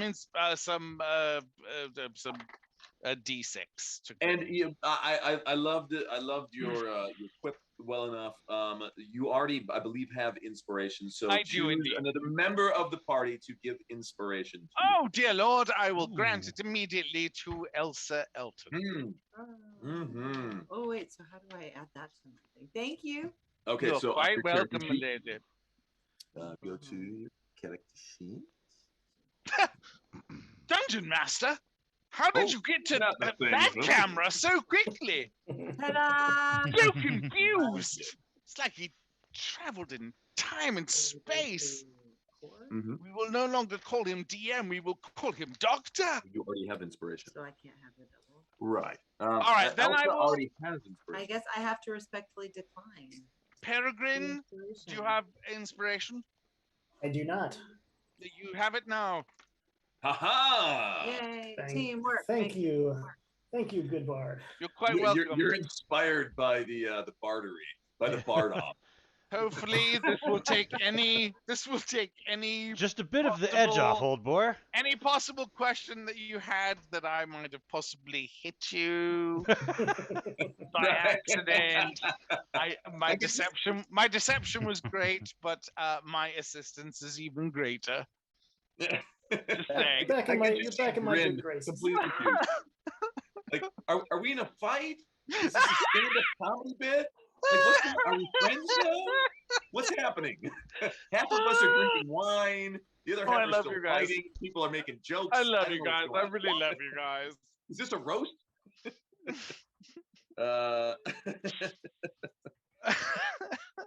Oh, not okay. Betty Whitecastle. Oh. Oh no. I just got that hurt. It's actually kind of respectable, two Yeah, awesome yeah. things combined together. She would have fucking loved it. But there's only 99 sliders in a box because they didn't make it to 100. Oh, I got 99 sliders and Betty White isn't one of them. Betty ain't one. I got 99 white Too soon? glasses, but Betty ain't one of them. We cool? I love Betty White. We cool? Actually, all right. Now it is. Wait, whose turn is it? It is Riz's. I actually picked myself up a Betty White T-shirt. Oh, hell yeah! Awesome. As Betty White giving the that's finger, Oh. it says, "Get at least 8 hours of beauty sleep. 9 if you're ugly." Yeah.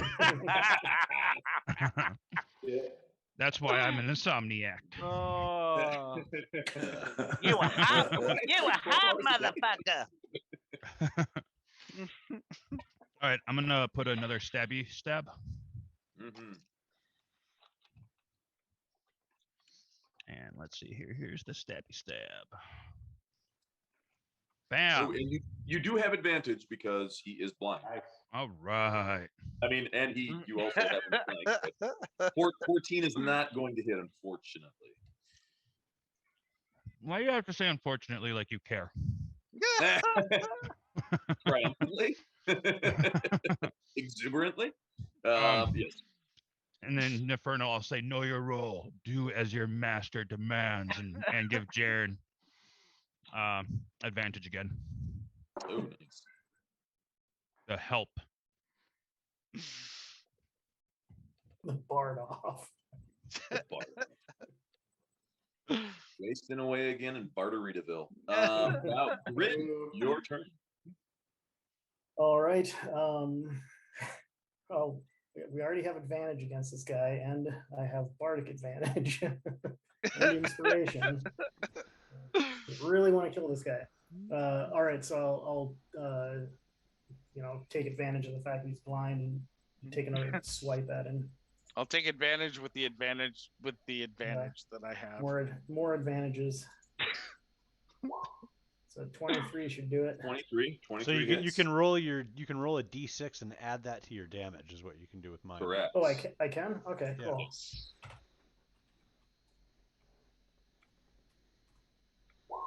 Nice. Nice. Little something extra. Here we go. Little something from the performance section. And There's tense music playing in the background, and every time you take a swing, it's like Still have vring, advantage, so vring, you vring. still hit. and what did Darius? You gave me a bardic inspiration of something.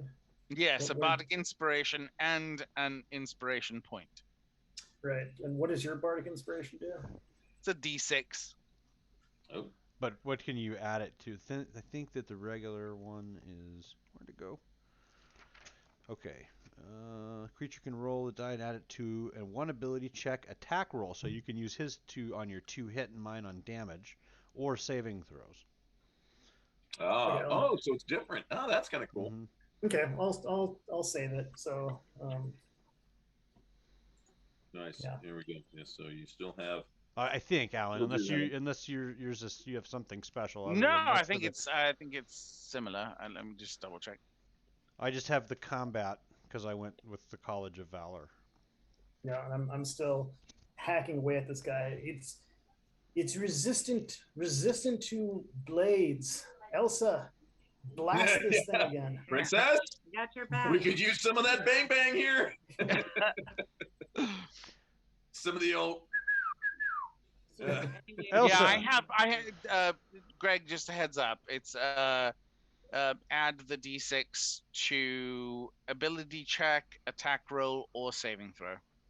Ruby, 2d6? No, just a D6. 1d6. Oh, 1d6? That's still jumbo. Yeah, right. I Yeah, it's have, cool. Inspiration. Can I use that to reshoot if it's not? Yeah, you actually don't even need to use that at this point because you have advantage on either of these two targets. You also have the feat Elven Accuracy, which means if you have advantage on something and you miss, you get to reroll. Well, I get So, one yeah. more of my second level spell. So Which I'm was gonna why do- I was saying, So Elsa took for her feat at 4th level Elven Accuracy because she's a half elf, only for elves and half elves. It lets you get a +1 on either charisma, dexterity, I think intelligence. I think those are the three. And then the added benefit is if you have advantage on an attack roll and you miss, you can re-roll the attack roll. And I'm like, holy shit, with the amount of like people giving advantage on attack rolls, I'm like, you'll be able to use that constantly. Like if you'll never basically miss because you will be able to constantly re-roll. Okay, so then I'm gonna click the ice ray again because I Mhm. have one more of those available, Blast away. and then I will go to my think if I can figure this out. It's under no, not core. Yeah, core, and it's in my. All right, and I'm going to start again with the Middle guy? big guy. The big guy. Ace ray. So first one. 19 hits. How's he For looking? for 5 damage, and it did the damage correctly that time. Nice. Yeah, it blasts into it. He is still alive. All right, so I'm gonna go for him again. Wow, he's He's tough. tough. 22 hits for 5 again. Yeah. Still alive. Yeah, you see him. He's just I screaming. mean, this is like the strongest thing I have, isn't it? So Yeah, pretty much. Yeah, or, no, or it's, when there's someone in the it's area. tough. Yeah. All right. That's probably- why it's a good thing. There's a whole fucking lot of you. Yeah, he's probably Half of you are drinking wine. I might be sneaking a little shots. Lucius and Mordecai are sitting there drinking wine. You guys are doing great, by the way. All right, I'm gonna do one more. Yeah, The same guy. Yeah. Oh boy. Oh yeah, the damage was not fantastic on that. You do have. Oh Jesus, no, that's about as minimum damage you can do. Well, thanks. Your words of encouragement. Yeah, sometimes it's amazing. It's The amazing. 15 does hit actually. And yeah. Would a 20 hit? Yeah. Would it be better? No. Only if it was a crit. But yeah, so if you had missed, but you do have advantage. So. Well, there you go. There. I just Yeah. pissed him off. Yeah, but Well, yeah, there it is. You're seeing more of his flesh, this sort of bark-like, almost like if you've ever seen like 100-year-old oak tree and how gnarled and deep the furrows go in the bark. That's like this thing's flesh with spikes sticking out. And each time you blast one more of these ice lances into it, you see just chunks of this fibrous kind of fleshy armor get blasted away. I don't know you if got 3. You rolled 3 ones in a row for damage. Yeah. So you did 8 out of a total of 36 points of damage. I It feel happens. like you're blaming me. No, I'm I'm like, blaming you. we call that the RNG gods. It happens. As a It rogue, happens I've to been there Because before. everyone else got 19, so Yeah. it's like I just picked up everyone's No, slack. you hit every single time. Yeah, So you hit every. Yeah. It happens. There have been times You're where I've doing seen damage. people- You're doing damage. No, you're fucking. You're I will be around for another round. There's been times I've hacked away with a 2-handed sword and done like 2 points of damage. Right? Yeah. I take a mighty swing and do enough damage to fellow bumblebee. And And I slightly, I give him a really bad hangnail. Right. It's a paper cut. Take your massive 2-handed sword and slice him across the chest and be like, "Oh, that's gonna leave a bruise." We are to Lucius. Oh, Magic missile next. you'll feel Oh, that, dear.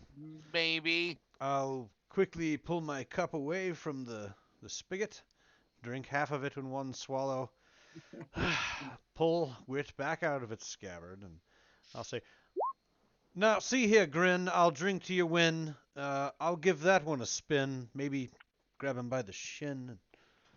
Anyway. I'm so happy. I'm so happy. That's amazing. Over here. Whoops. And I do have advantage on this one, right? You said everybody has advantage on these. Correct. Yeah.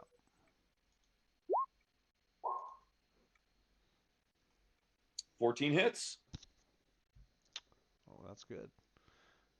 So that'll be 14 damage. Alrighty.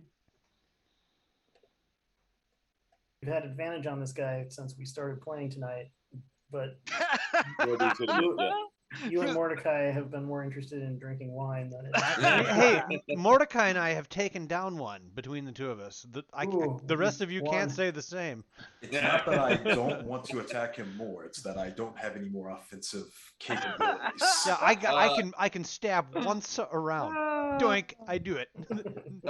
Let's wait 30 minutes till my next turn. Give me a quick acrobatics or athletics check, DC 5, just to hop upon one of the crates so you can stab this guy who's floating on the ceiling 10 feet high. There you go. Perfect. Yes.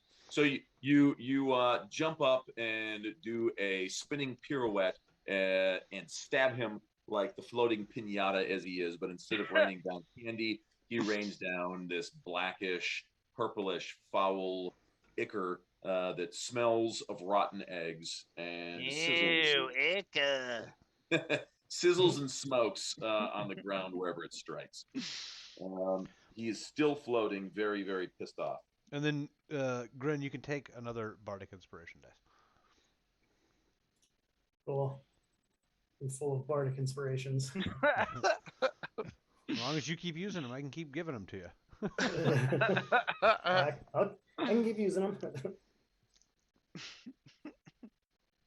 And need to separate. Okay, let's see. So we shall do for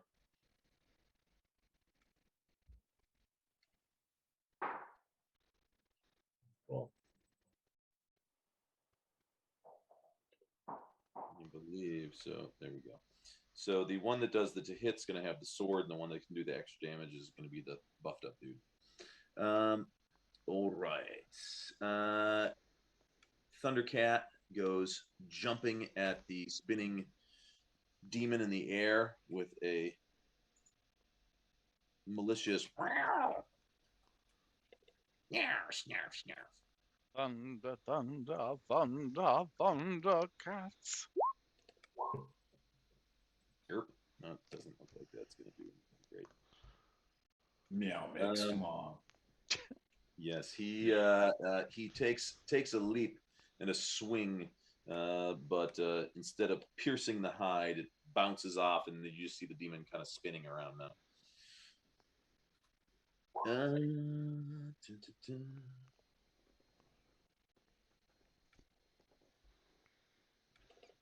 dun. Oh, now they get to go. So he is going to go again at Thunder, since Thunder just attacked him.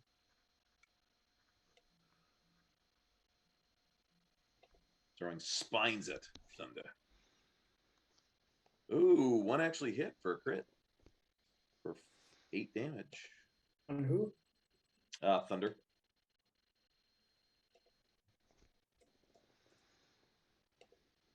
And then the other, the barbed demon, will go against. Oh, he is no longer blind because it was start of his next turn. This is the start of his next turn. No longer blind, and he is going to. Let's see. He's going to do claw against Grin, claw against Riz, tail against Jaren. That's hot. But of course. Oh, Jesus. And there's another critical miss. Let's see. 19 Yeah. ones. Demoralized. I just can't do anything right. Oh, wow. Ladies and gentlemen, let us remind you, we are called the critical fail. It doesn't necessarily mean that our players roll critical fails. It could also mean that our dungeon masters Yes. roll. Sometimes it affects me too. Let's see. Oh, he made his save. So he was thinking that things were getting demoralized, but he doubles down his effort. He is going to take a swing at Riz. He was worried about being demoralized, and then he realized he was a demon. 25. So, well, there's really no point in me being demoralized, really. I mean, I don't think Come on, there's Nick. much I can do about that. And tail slash going against Jaren. Ooh, 25 will hit. 8.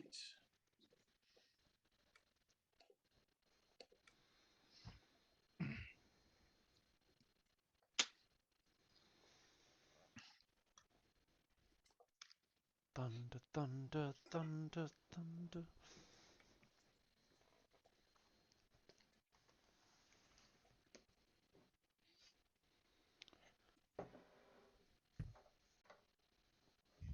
One of those sad moments when I look into my coffee cup and there's just that small half swallow of cold coffee that you think about drinking, but you're like, Do I All right, do Jared. it?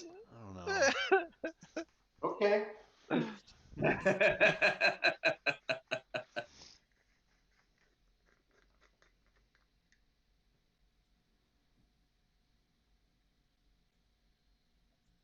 Here we go. So, as a reaction, I will cast Hellish Rebuke. Oh, nice. Things don't care about fire damage. You have Hellish Rebuke, huh? Learning more about Jaren as we go along here. Not as boring as I originally suspected. Okay, well, you do know that this is the devil, and they are Resistant to fire. immune to flame. I do. They're Does immune to now. This is purely for the rock and roll effect of I want to get fire. All right. Word. Drinks it up like a smoothie.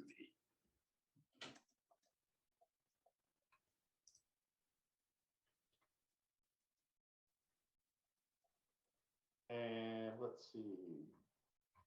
I will also. So that was a reaction. So that means I can then cast Hex and an attack, correct? That is a yes. All right. I'm just trying to make sure I got my order of operations appropriate here. Hex.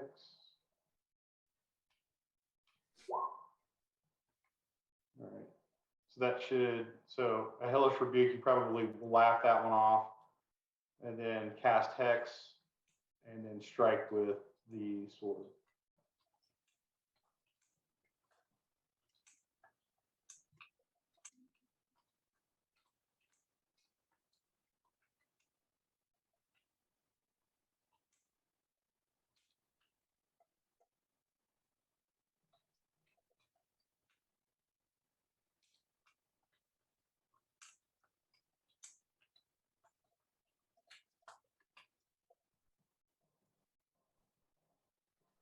All right. So these, yes, the Hellish Rebuke. I'm gonna make him make a spell save. Let's just see if he fucking gets a super crit fail. And it's a Constitution, Dex. Can I use any of the advantages on this since he's like blind and fucked up and I've got He's advantage? no longer blind. Yeah, the blindness ended at the beginning of his last turn. Oh, So okay. he's Well, I'm saving that anyway for the long sword strike if I need it. So. Yeah, so he made his save. So you see flames go up, and now you it smells like kind of like brisket, as the area around him all begins to cook and char and cinder. You see these embers kind of floating up around him. He's breathing it all in, and then you smash him straight in the face with your long sword, and that does 6 slashing plus 3 necrotic. And what does Hex do? Hex does. You place a curse on the creature that you can see within range until the spell ends. You deal an extra d6 necrotic damage whenever you hit one attack. Also, choose one ability when you cast a spell. The target has disadvantage on ability checks made with the chosen ability. The target drops to 0, but the spell ends. You can use a bonus action on a subsequent turn of yours to curse a new creature. So, what ability would you like to curse him? Can you say that one more time? You get to choose one ability when you cast the spell. The target has disadvantage on ability checks made with the chosen ability. Yeah, you have to pick something for the Hex. Yeah. So Like strength saves, dex saves, con saves. how are you weakening him? Yeah. Have to be a save or can it? Well, Yeah. So any so. You've hexed his dexterity or Charisma versus all the casters. Yeah, that's probably true. You gotta take charisma. That's a good call. Gotcha. That's pretty much what everybody's rolling. Yeah, I think that's probably the safest bet for that. Yeah, good call. I mean, yeah, the spells are gonna range in what they require for a save, though. It just depends, right? I mean, Might like, as well. I mean, yeah, like Thunderwave, for example, is a deck save.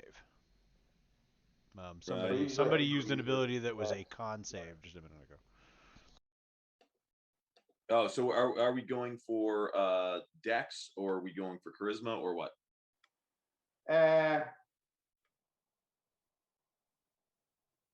yeah, deck save. Actually, now I'm just Gotcha. thinking about it. Sorry about that. Gotcha, I gotcha. should call that earlier. No worries. For damage, bam. You slam the sword into the side of its neck. Again, the blow probably would have severed the head of any mortal.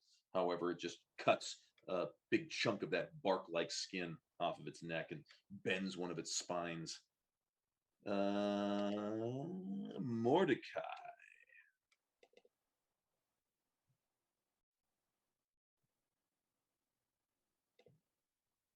You see that? Meow? What? Did you see that meow? Sent you a little preemptive thing. I'm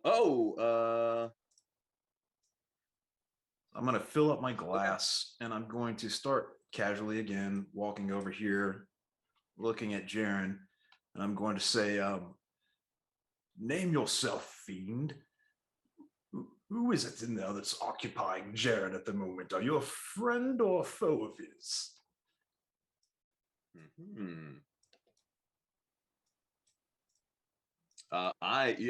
Jaren, you can feel free to respond. It's not gonna, it's not and I'll square up. I keep a 5 distance space from him, but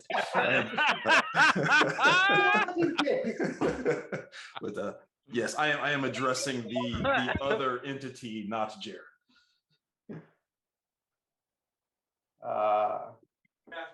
You hear a sort of a metallic voice that kind of creeps through the back of your mind a little bit. You'll know my name soon enough.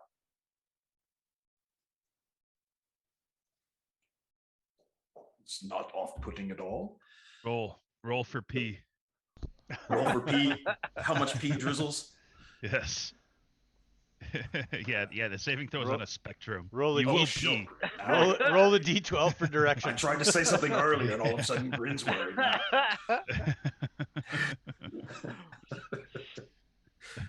If you roll a 1, it won't be completely noticeable. Otherwise, yeah, it's. I might have a mutual friend. We may know each other, through a connection, an infernal connection, perhaps. Those infernal We'll parties. talk later. We'll talk later. But it's good to meet you, regardless. My name is Mordecai. I say an infernal.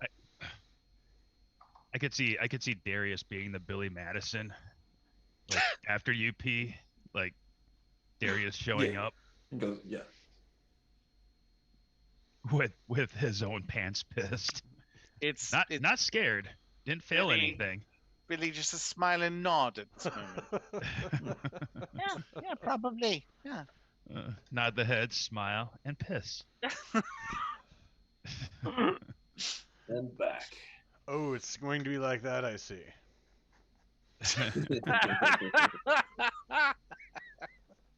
If I knew it was going to be that kind of party, I would have worn my rubber underwear. I stuck my dick in the mashed potatoes.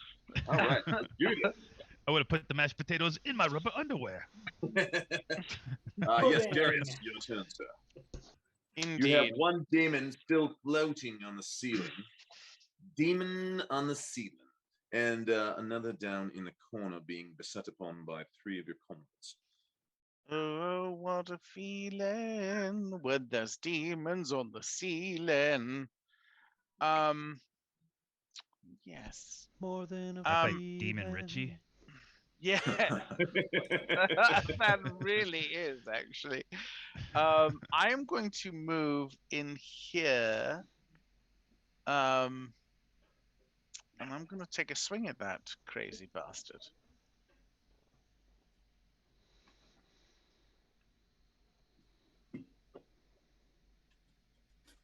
Ooh, moving into the fray. Ooh, two-handed swing with the kabonger. Yes, indeed. That's what I call it. That's what I call it. I call this my kabunga. You two, even with your, the strength inherent in your orcish blood, you do feel the sting in your arms, as though you had just struck solid iron. You do see that your blade did bite in. However, it did not go nearly as deep as the strength in your arms should have made it go. With that hit, I did make sure to try to impose, try to make myself a larger target than the lady Elsa. Mm-hmm. Look at me! Look at me! Look at me! Quite I've been fancy, insulting see? you all night. Attack me, you bastard!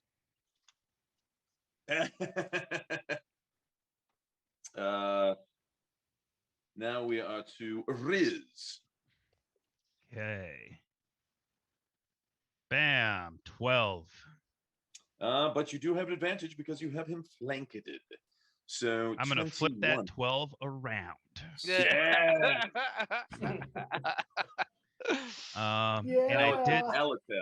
And I did fix my sneak attack damage, so it's gonna be the one in the second box.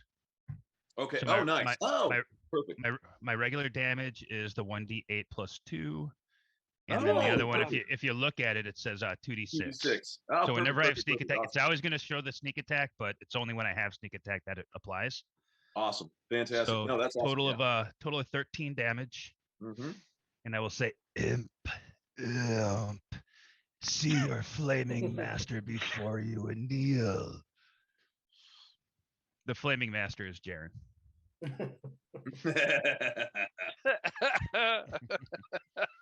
How flaming. I wanted to say fiery master, but flaming master just rolled off the tongue easier. Hi, I'm your flaming master. Hello. Hello. I'm here to flame for you. I'm your flaming master. I bet you say flaming master a lot. I definitely hear it a lot. Where's that? You don't know what my subscriptions are. We need that Pornhub endorsement. Where's that? So, I heard you say something about flaming master on your tongue. That's yeah. Flaming master's rolling on tongue, off tongue. Oh yes, not off of tongue. Just rolling on tongue. Yes. Quoth I. Yes, the blade strikes true, but the enemy remains standing. Darius Coda, I'm your flaming master. Grin! Look how this guy's still up. I just start No, there's still hammering a away guy at him. spinning at the ceiling as well. Those fools in the back have got that one taken care of, I assume. So I just put all my effort into cranking on this guy. Cranking on him? Why cranking on him? Cranking on him. Crank. Why won't you die? Oh, is that another 19? Fucking another 19. Look at that shit. Why can't I get that? Well, you have got 19s. Actually, you have the lone 20 of the night as well. You got a crit. And you're Stop complaining, Courtney. Yeah. Why can't I get that? I don't know, because you get better, maybe? Grin, did you don't forget the D6 damage. I will use. You get a D6 to your damage and to an attack roll. So why can't I get one less? Or you can save his for using it for an ability check if you need to. You can add it to an ability check if he uses an ability of some kind that you have to make a save for. You can save his since you actually hit with a 24. You can save his dice, and if you have to roll that ability check, you can roll his D6 and add that number to the ability check. Yeah. Amen. Amen. But I can also amen. I could also add it to this to hit roll. Oh, the 'Cause I one think down I'm- there. Yeah. Yeah, for the dagger, because I think I'm fairly close. So yeah, I'll add the hit roll to that 13. Oh yeah, that'll hit. Yep. So you do the Good. 7 damage. And then, then don't roll your d6. Yeah, you did 5. Yeah, then I might as well use the extra damage on the d6 Still up. on this. Mhm. You This need bardic some, like- inspiration. Yeah. You need some Father Albright, brass knuckles to start beating on this Yeah. stuff. Ah! It's like, Oh, Why won't you die? He's here, the holy brass knuckles of St. Tyson.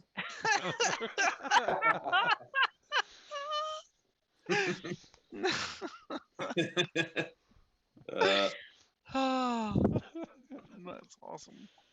all right. Yes, the dagger strikes home, hitting him right in the kidneys, if indeed he has any kidneys. However, kidneys. he is still up. You do get the satisfaction of seeing more of this bark-like flesh being ripped apart, and more of this greenish purplish fluid spill forth onto the floor at its feet. Elsa Elton. Okay. I'm going to go with the magic missile. Into the darkness? Into Yes. the That's the only darkness. way. I'll have to show you that there's a whole YouTube clip about I cast Like, magic towards missile into the the big darkness. guy. Yes, That's right. okay, yes. And because I'm out of slot 2s, I have to go with a slot 1, which means I only get 3. Mm-hmm. And then so it says 1d4 plus 1. For each one. So how should I roll a d4 I each think, time? do we have that on your, we might have that on your core sheet. Going back. Hey, here's me again. It's magic. Oh my gosh, he's Not in the same teleported. place. Shush. Weird. And through the power with everyone. of magic and Dungeons and Dragons, we'll move our DM right to her. That's right. You're the power of the critical fail. Ray of It's Frost, okay. chill touch. What was that? That was weird. I'm sorry. You want to add that one too while we're here? Or should I just roll a d4 and we add 1, right? Yeah. So you can actually go to the D4 and go D4, and you can roll 3 of them. And then We'll so add each one. We'll add one. Okay. Mhm. So 9 plus 3 is 12 points of damage. Wait, is that? Ooh, that's awesome. Wait, I'm confused.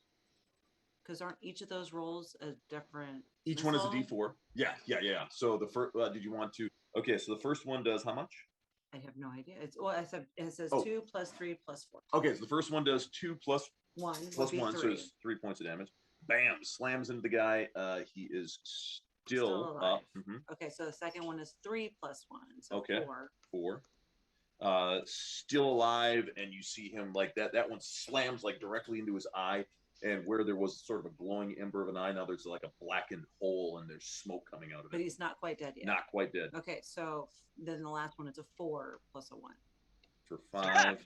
Climb that ladder. I know.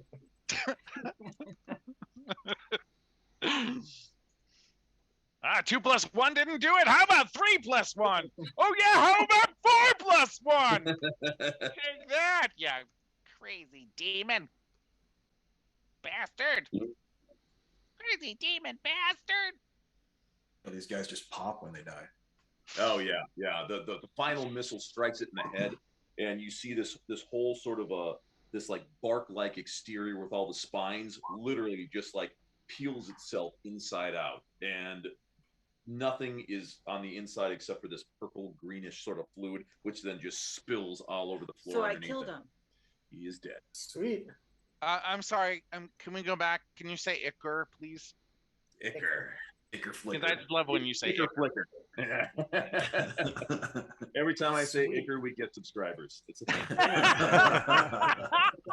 Hear that, folks? That's a cue.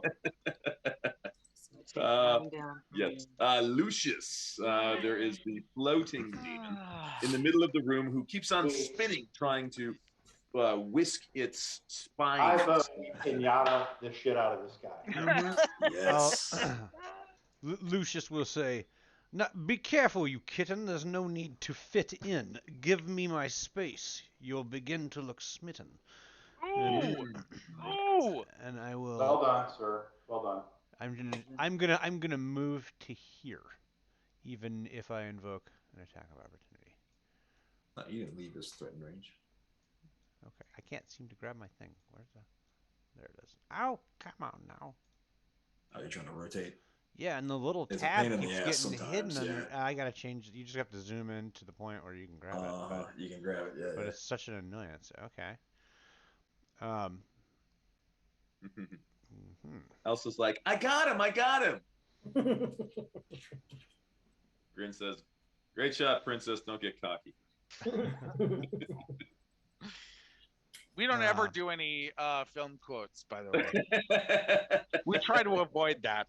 I'm gonna give Mordecai. You're inspired by all my witty banter. Gain inspiration. Oh, lovely. Yes, quite. Oh, wait, I was already inspired. Ah, who's not inspired? Yeah, Is who here anyone? lacks inspiration? Is there anyone here who doesn't have inspiration? Double inspiration. Thunder in the morning. Oh, Riz. Okay, he's the I one was gonna person that I'm not going to give inspiration to. Riz. Thunder also does not have inspiration. So No, I'm saying Thunder. Thunder's the one I'm not Matt going to give it doesn't to. go back and watch these, right? Right, Matt? Right, No, Matt? You're not watching, right, Who Matt? other than Thunder doesn't have it? Did anyone? Riz does not. Riz, you're inspired by. You thanks. even paused to give a little chuckle there. That was a good one. Yo, it's Rizzle, yo. What up, Rizzle? Rizzle for shizzle, my nizzle. I'm very appreciative of the other bard going, oh yeah. Let's not start sucking each other's dicks just yet.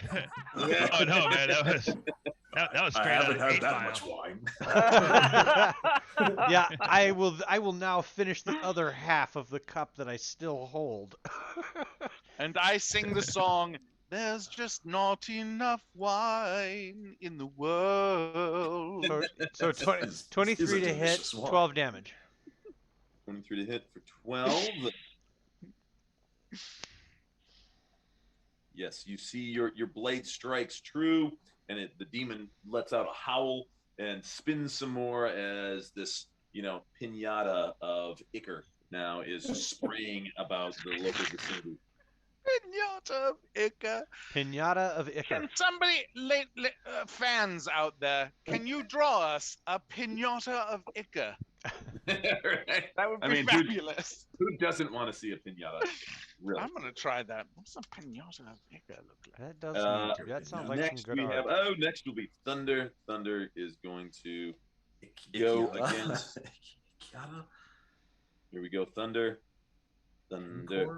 And Matt Damon. Man, Damon. Who's typing infernal language? Oh, oops. And Thunder's the one. That's only for when I talk to Jared. Trying to coax the madness out. Does anyone like the one person who doesn't have inspiration who could really use it at this moment? Nope. He doesn't get it. Or we just going to let him spin. He's got advantage though, doesn't he? Yes, he does because because of Lucius. We will give him advantage on that. So he does 8 points of damage. True. Well done. You see him jump up into the air, skewer the demon, and it falls to the ground. Splats into a puddle.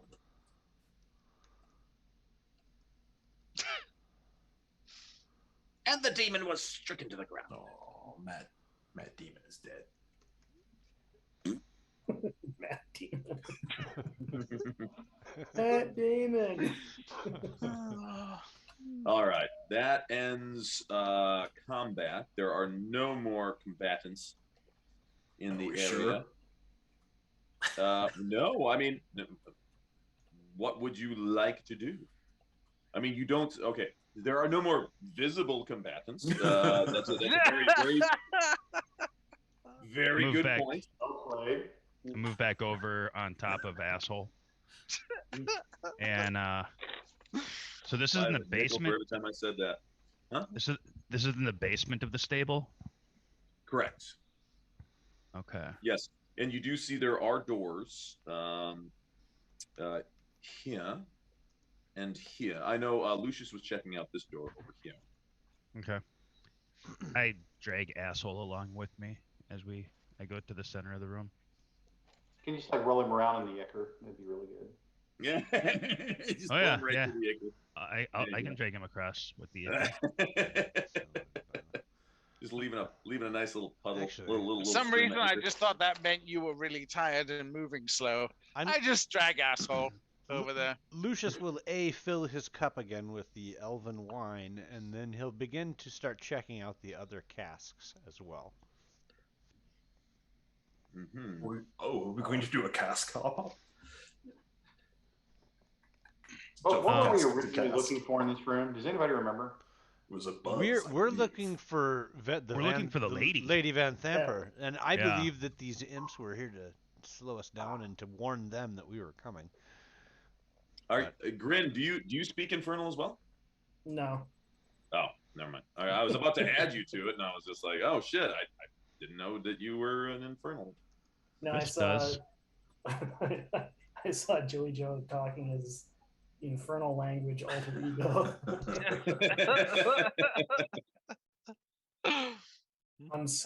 In some realms, I'm known as Mordecai the Magnificent, but in other realms, I'm known as infernal language. I've been called worse. By better. Jaren, you are investigating the door, I take it? It's spelled throat wobbler mangrove. It's actually pronounced luxury yacht. Basically, I'm just trying to figure out is the door open or closed. Whatever, is there any markings on it? That kind of thing. It's unlocked. I can open it without touching it. Mark, I look around and just like having a sense of direction. Which door would make the most sense for someone to hide out in, or would offer the best escape route? Use that underground spider sense. Which door you said would? Yeah, which door would make the most sense to be like a hideout and possibly have like a, like an extra out, like gopher hole kind of thing? It's hard to say since each door is basically, they are directly opposite one another. Does the ground tilt one direction or to other? I have a direction sense. I always know which way is north, and I always know how long until sunset or But can you sunup. tell which direction goes down into the ground? I believe That's I a believe it's pinata supposed of to. ichor.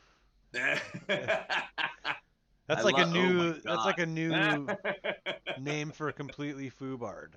Just It looks It's a looks pinata of like ichor. a Christmas ornament out of my nightmare.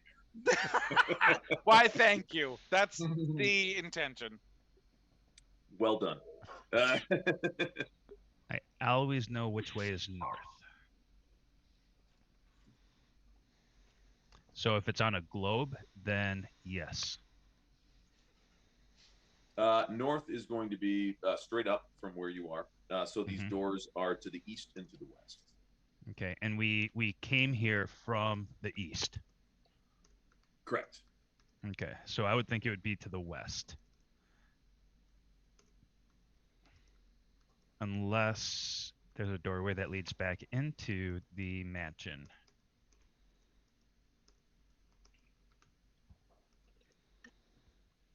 Which would be the best as far as an escape? Going back towards the mansion. Sorry, something on your token. I was like, you were -1 of 4, and I was like, I think that means 3 of 4. Yeah, I would say knowing where you are relative to the position, yes, your initial thought, because you were in the northwestern quadrant and corner of the compound, moving further west is going to get you further away escape wise from the manor. So yes, that would be a sound assumption. Okay. Did anybody go through here yet? No one has No, gone. nope. Not I say we just now, open the door and Riss. get I began to check that door, but was distracted. You see, something came up. Indeed. I checked the door for any kinds of traps or locks or anything of the such. Yes, investigate, please. I shall investigate. I will 14. also investigate the other door since I'm over here. Mhm. Nice. This one looks good. Yes, both the doors do look. You don't see any sort of telltale signs that they are trapped. No tripwires evident. No signs of scraping or notches in the frame that would indicate some sort of a lever mechanism. So yeah, you're thinking that seems like these are legit doors. Okay, I grab butt fart and I lift him up in front of me by the neck with my left hand, and then with my right hand, I will open up the door. So you're using him as a human shield. No, I just want whoever is over there to see him first. That's Oh. yeah. So you're like here you go. Has nothing to do with my own personal safety. But right. I mean, if something does happen. All right, so go to the door. Oops, hold on.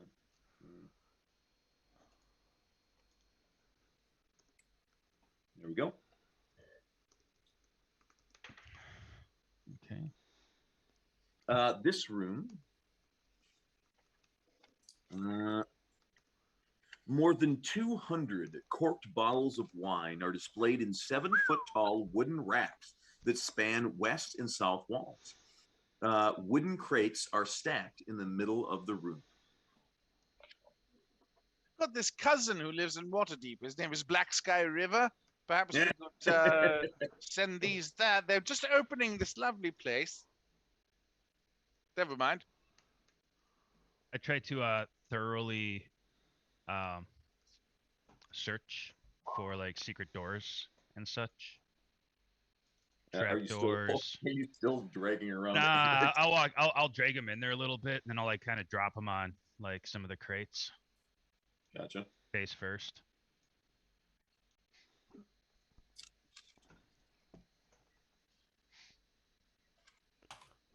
And I'll say back, I say, nothing but many bottles of wine in here, and looks like 4 crates. Yeah, I'm definitely gonna come check out these other bottles of wine. 4 crates. If they keep this kind of elven in a giant cask, I can't wait to see what the actual wine cellar holds.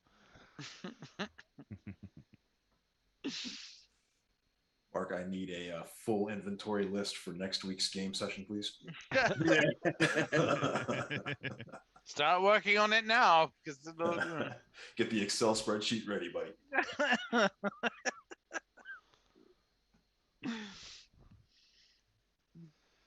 Well, if we're really still looking for anybody, we could just start setting some of this on fire and walking out. They'll eventually come out.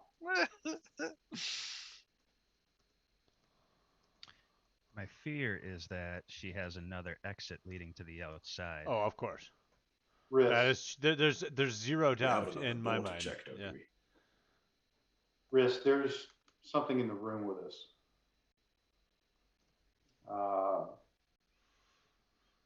I can feel it in the back of my mind. We need to search the crates in the middle of the room. There's something there, maybe under it. I go over to the crates and check them out to see, well, first off, if there's anything trapped, anything that looks off. If there's any one crate or 2 crates that just kind of look different or stand out. You boys need an air open that. Let's all pile into the room and then start pulling the crates open and see if more Everybody, 1, 2. We're gonna stand over the crates with our weapons drawn in case more of those imps pop out. Right before we do that, I did take drop the Amric. point of my sword and I put it right on top of Amric's eye. And I'm ready to slide it right through the skull. All right.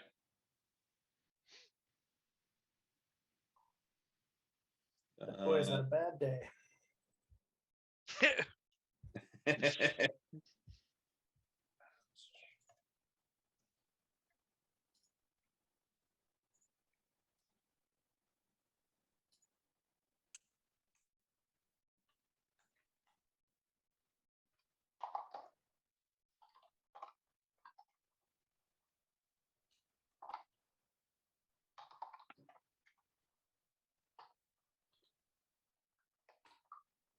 All right, boyos, I think I got to call it. So I had a couple things before I hop into the bed for the night, but keep it real out there for me. I'm gonna have to do Indeed, that we will keep real it soon real. too. Night, Joe. Night, Night, Joe. Joe. Good night, Joe. Night, guys. Night, Twitch. Slaters. Later, Jojo. Slaters. Mark, I'm assuming I have a reference on what that kind of signifies.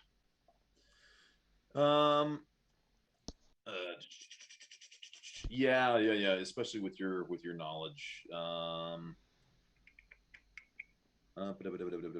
Here, right person.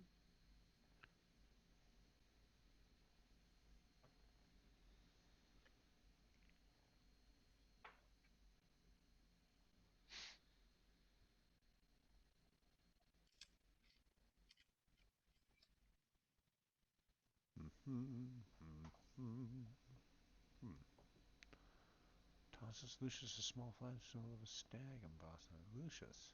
Mind valuable souvenir of the day for me. Yeah, I will look for a really nice vintage bottle of wine, and is this like a wine cask, Jared? Yeah. Mm-hmm. All right, I'll look for like a nice bottle of wine, and I'll preferably something really old, that has been sitting in here for a long time. And Give me an investigation check. all right, I'm not too good at that. No, I refuse. Is there something I'll use better? my I my give you. inspiration. All right, you use your inspiration. Hold on, I've got the. Where is?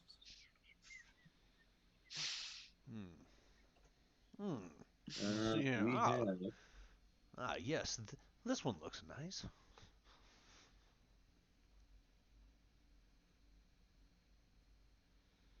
Where's Amric? The little stripped down dude in the corner there. You find you immediately find, and you can tell this, Lucius, by the color of the wine, being that it was put in a clear bottle. It has almost an orange tint to it, and it is a bottle of Zuri, How do you spell that? Zuhri, and that is from Kalimshan. Yes. And so you're like, ooh, this is some good shit. Probably goes on the market for maybe 10 gold for the bottle, which is pretty significant. But yeah, you're like, oh shit, this is fucking authentic Zuri. Yeah. Now here we are, some Zuri. This'll put hair on your chest, they would say. You turn around with your bottle of wine and you see Grin and Jaren, both of their swords at Amric's. Like, huh? And then so then I'll just pop the wine cork and try to make it as loud as possible.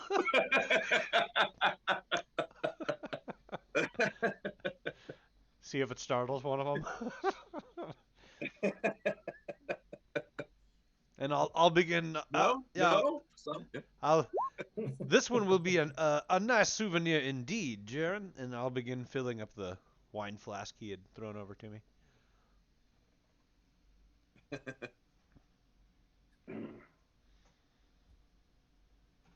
Riz, give me a perception check. I can percept. I can perceive. I I has percept. perception. I have the perceptions. Hmm, I'm not going to give you great. advantage on that Thank you. due to situations. Um,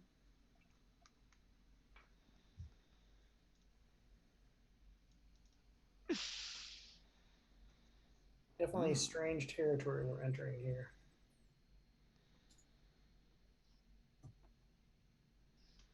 Strange things are afoot at the Circle K. But we never reference any kind of film at all. We don't do that. We just don't believe in it. All I know is it's all about that soy sauce. All about that Szechuan sauce. McDonald's came out with it in 1994. The whole story arc. It's all about me being able to get that Szechuan sauce. That's all I care about. Didn't It was that, my own. didn't that It was my own personal reality, and all I wanted to do was get the Szechuan sauce. that's right. It's my one-armed man, Morty. It takes 9 seasons, Morty. I'm gonna get it. I'm gonna get my Szechuan sauce, Morty. didn't that spark a real world bizarre?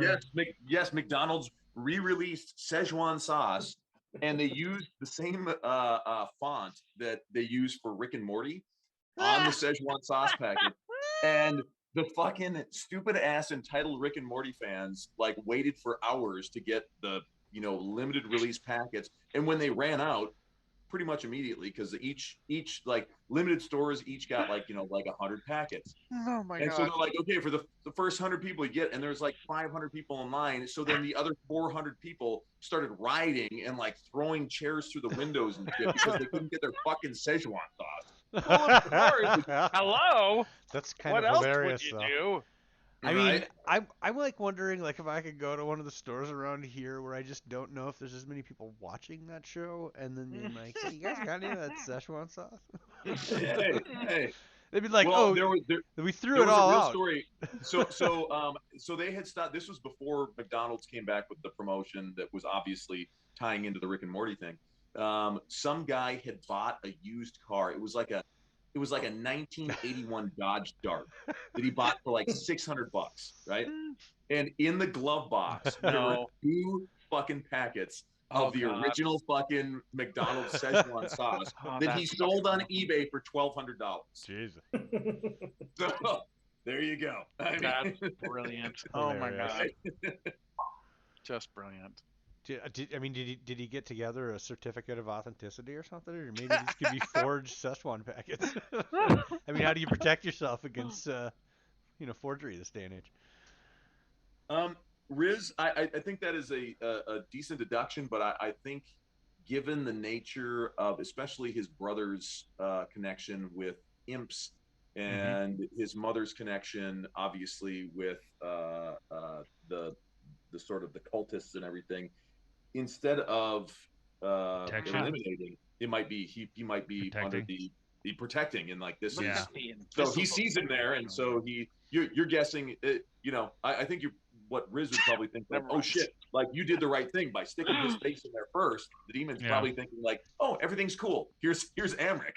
And so Mhm. you see it, or at least it's there. Jaren knows it's fucking there. It sees Amric, and so it's just fucking chilling. It thinks like you're smart enough to deduce like Mhm. it's thinking like, oh, these are all Amric's people. So it's just fucking sitting in its fucking grave. Even though Amric's is fucking sawing logs. Yeah. Hmm. So I can't kill him yet? Is that what we're that's really gonna do? You be what happens now? How What you far got off? now, demon? How far off am I with the thought that he still has some kind of value to us, I mean, like future value? well, apparently, like okay, so obviously, whatever this fucking thing is, the fact that you put Amric first through the door, Mm-hmm. like it has now stayed in its hidden state. It is not attacking you guys. So it's docile. Yeah, because it believes that Amric is in charge. Amric was the first to enter the room, and so it is, maintaining its, sentinel state. So again, like however much value you think that has, I mean, he definitely seems to have some influence over the, the fiendish, devilish creatures that are down here, or at least this one in particular. But you would surmise that this probably it's more than just this one particular devil. Okay. You told that bitch to be cool. Okay. I Tell that bitch to be cool. I share that Be cool, information honey with bunny. everybody in here. I say the demon inside the crate that you can probably sense, Jaren, is fixed on Amric. The fact that Amric was the first one in here and that he is still in the room and still alive is probably the only reason that this demon has not come out and attacked us.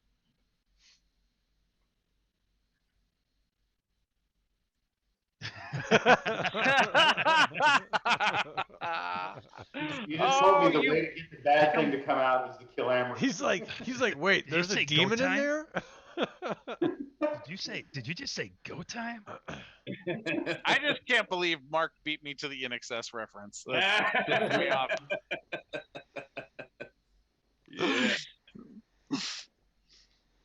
Yeah. I still The so yeah. question is, do you want to see whatever the thing is that's hiding or not? It's a demon, very much probably identical to one of the other ones that we just fought. Well, those were devils, right? Perfect. Wait, demon is very different than a devil. A devil, yeah. Okay, so the devils. Devil. Devil is in the details. The devil you know. I do want to look through this room to see if there's any hidden passages that the Lady Valpur could have gone through. Well, there is another door. There's another door over here, by the way, too. Mm-hmm. We're eliminating one at a time, though, correct? Mm-hmm.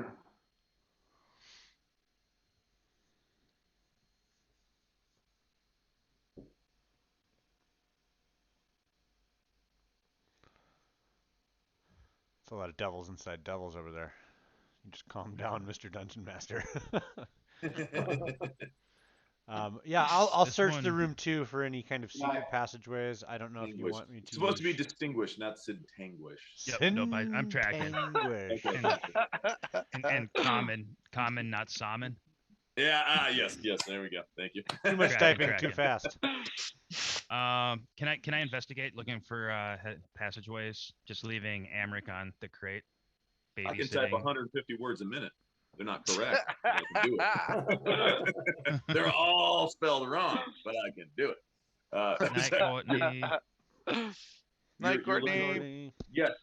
Give me an investigation. I also was investigating, so we're both investigating. Ooh, yeah, we got identical like 34. scores. Yeah. 34 together. It's pretty high. I believe. Well, Lucius, I thought, was investigating for wines. And No. I already did that. This is a different role. Oh shit! This was. I'm looking for secret doors in here. Oh, gotcha. So, yes.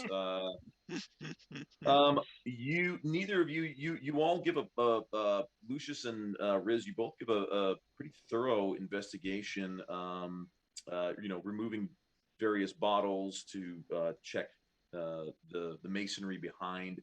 You really don't find anything out of the ordinary that would suggest any other sort of hidden passage. If there is one, you would guess that it is so well hidden it would take some dwarven master craftsman in order to find it, because you're like, no, like this, like you are both familiar with the catacombs underneath the Elton Manor, and there are different hidden passages, and you know how they are hidden, and you're like, no, I don't see any of the telltale signs. You see, I know how the masons of the era would construct their false bottoms and secret doors, and you see there's just nothing like that in here, so we can move on over to that other door.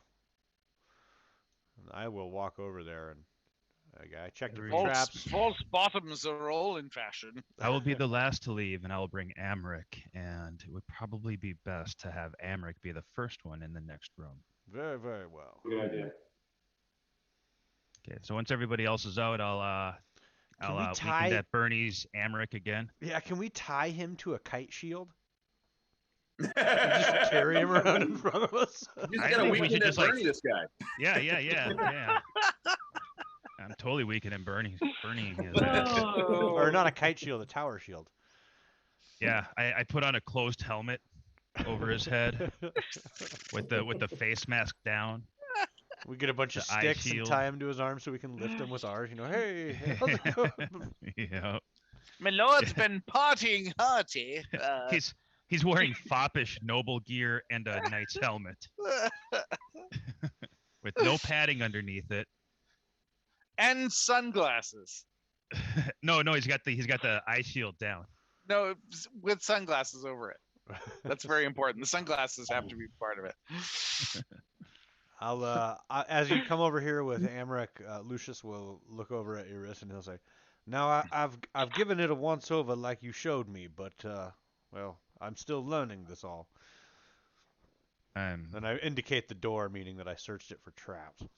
I'm sure it'll be just fine. And I, again, weekend at Bernie's, Amric in front of me and open up the door. I'll get the door for him and kind of lead him in. There you go, and right this way. All right. Aw. Ooh. Okay. I'll look over. I'll look over at you, grin, and I'll kind of give you a nice choice.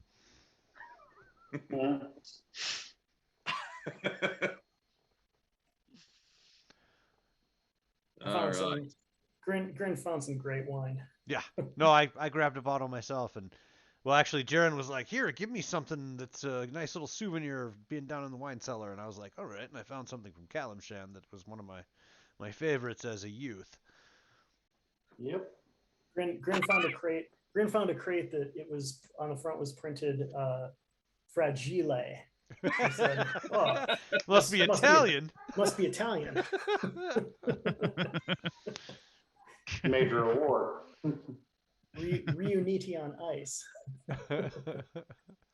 Ooh, this looks like the secret door place.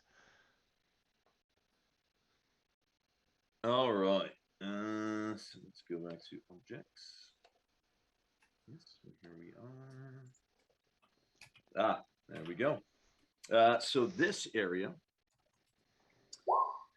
smooth stone trenches cut into the floors channel Not Alec. water Oh, he's gone. and waste.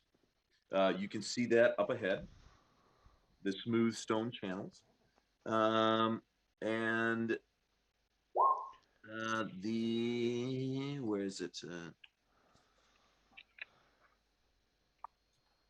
The tunnels themselves, they're 9 feet high with a curved ceiling to it.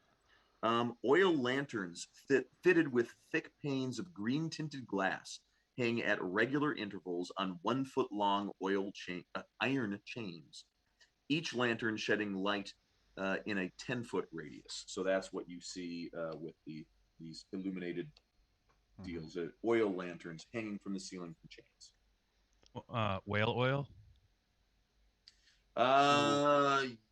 Possibly. Whatever would be most likely the most probably common sort of lamp oil at this time. Giant slug oil. Giant slug. You kidding? You can go up like 10 levels killing one of them fuckers. 40,000 XP right there. That was Slug busters. God, what edition? What was that? Was it just regular second edition? It had a misprint. They added a 0 to the experience points you gained from giant slugs. So it was like giant slugs were only supposed to be worth 1,500 4,000. experience point. Yeah, 4,000. No, it was 4,000 because they were decently tough, but it went from 4,000 to 40,000. So all of a sudden, like you get into an encounter with, I think because we were like 7th level, 8th level, we got into an encounter with like 4 giant slugs and we killed them, which was appropriate for our level. And then Wayne, And then who you're was at the DM, was like, 17. he goes, "You guys get this can't be right." And he was like, we went up like 3 levels each. 160,000 experience points. And we're like, fuck yeah. So then we were like, why are we even adventuring? We should just be slug busters. We're just gonna go find giant slugs and kill them. That's all we're gonna do from now on. And that was before the internet, so be you more- didn't have like any errata or anything. Yeah. All right, nope. It was just like Just this, whatever this they is put out God's in word. Dungeon Magazine. There ain't Yeah. no changing it. Yes, Hilarious. very good, very good stuff. I think before we go in here, maybe we save this for next week. We can do that. Yeah. Mhm. It being the midnight hour. Oh yeah, Um, here, in the we'll midnight drag the hour. body of Amric with you. Thursday, if we've got most people or whatever, or half people or whatever, totally good for World of Darkness. I do not foresee anything getting in my way there. We shall crush it. Oh yeah, and I very rarely check the critical fail Facebook page, but there was one person who, this was like 25 weeks ago. She said she had saved up 5,000 liters of orange Fanta, and she wants to play an NPC in the next World of Darkness go around. So I don't know, like if somebody wants to reach out to her and be like, hey, all right, jump right into our nightmare. How do we do that? Later, How would Jay. that work? Night, Jay. I'm not sure. Well, you Good night, guys. Hey, we'd invite thank them you to all the for Zoom playing. meeting. Yeah. Twas fun. Yeah, that was especially with some of y'all's. Some of all of the whispering and stuff got to be really cool and fun. It was a fun night. All right, guys. Well, hey, we'll log off for now. We'll figure out how we're gonna let people play NPCs and what have you, and we'll see you guys maybe this Thursday, but if not, we'll see you next Monday. Thanks for watching, and we'll see you Sounds next good. time. Bye bye.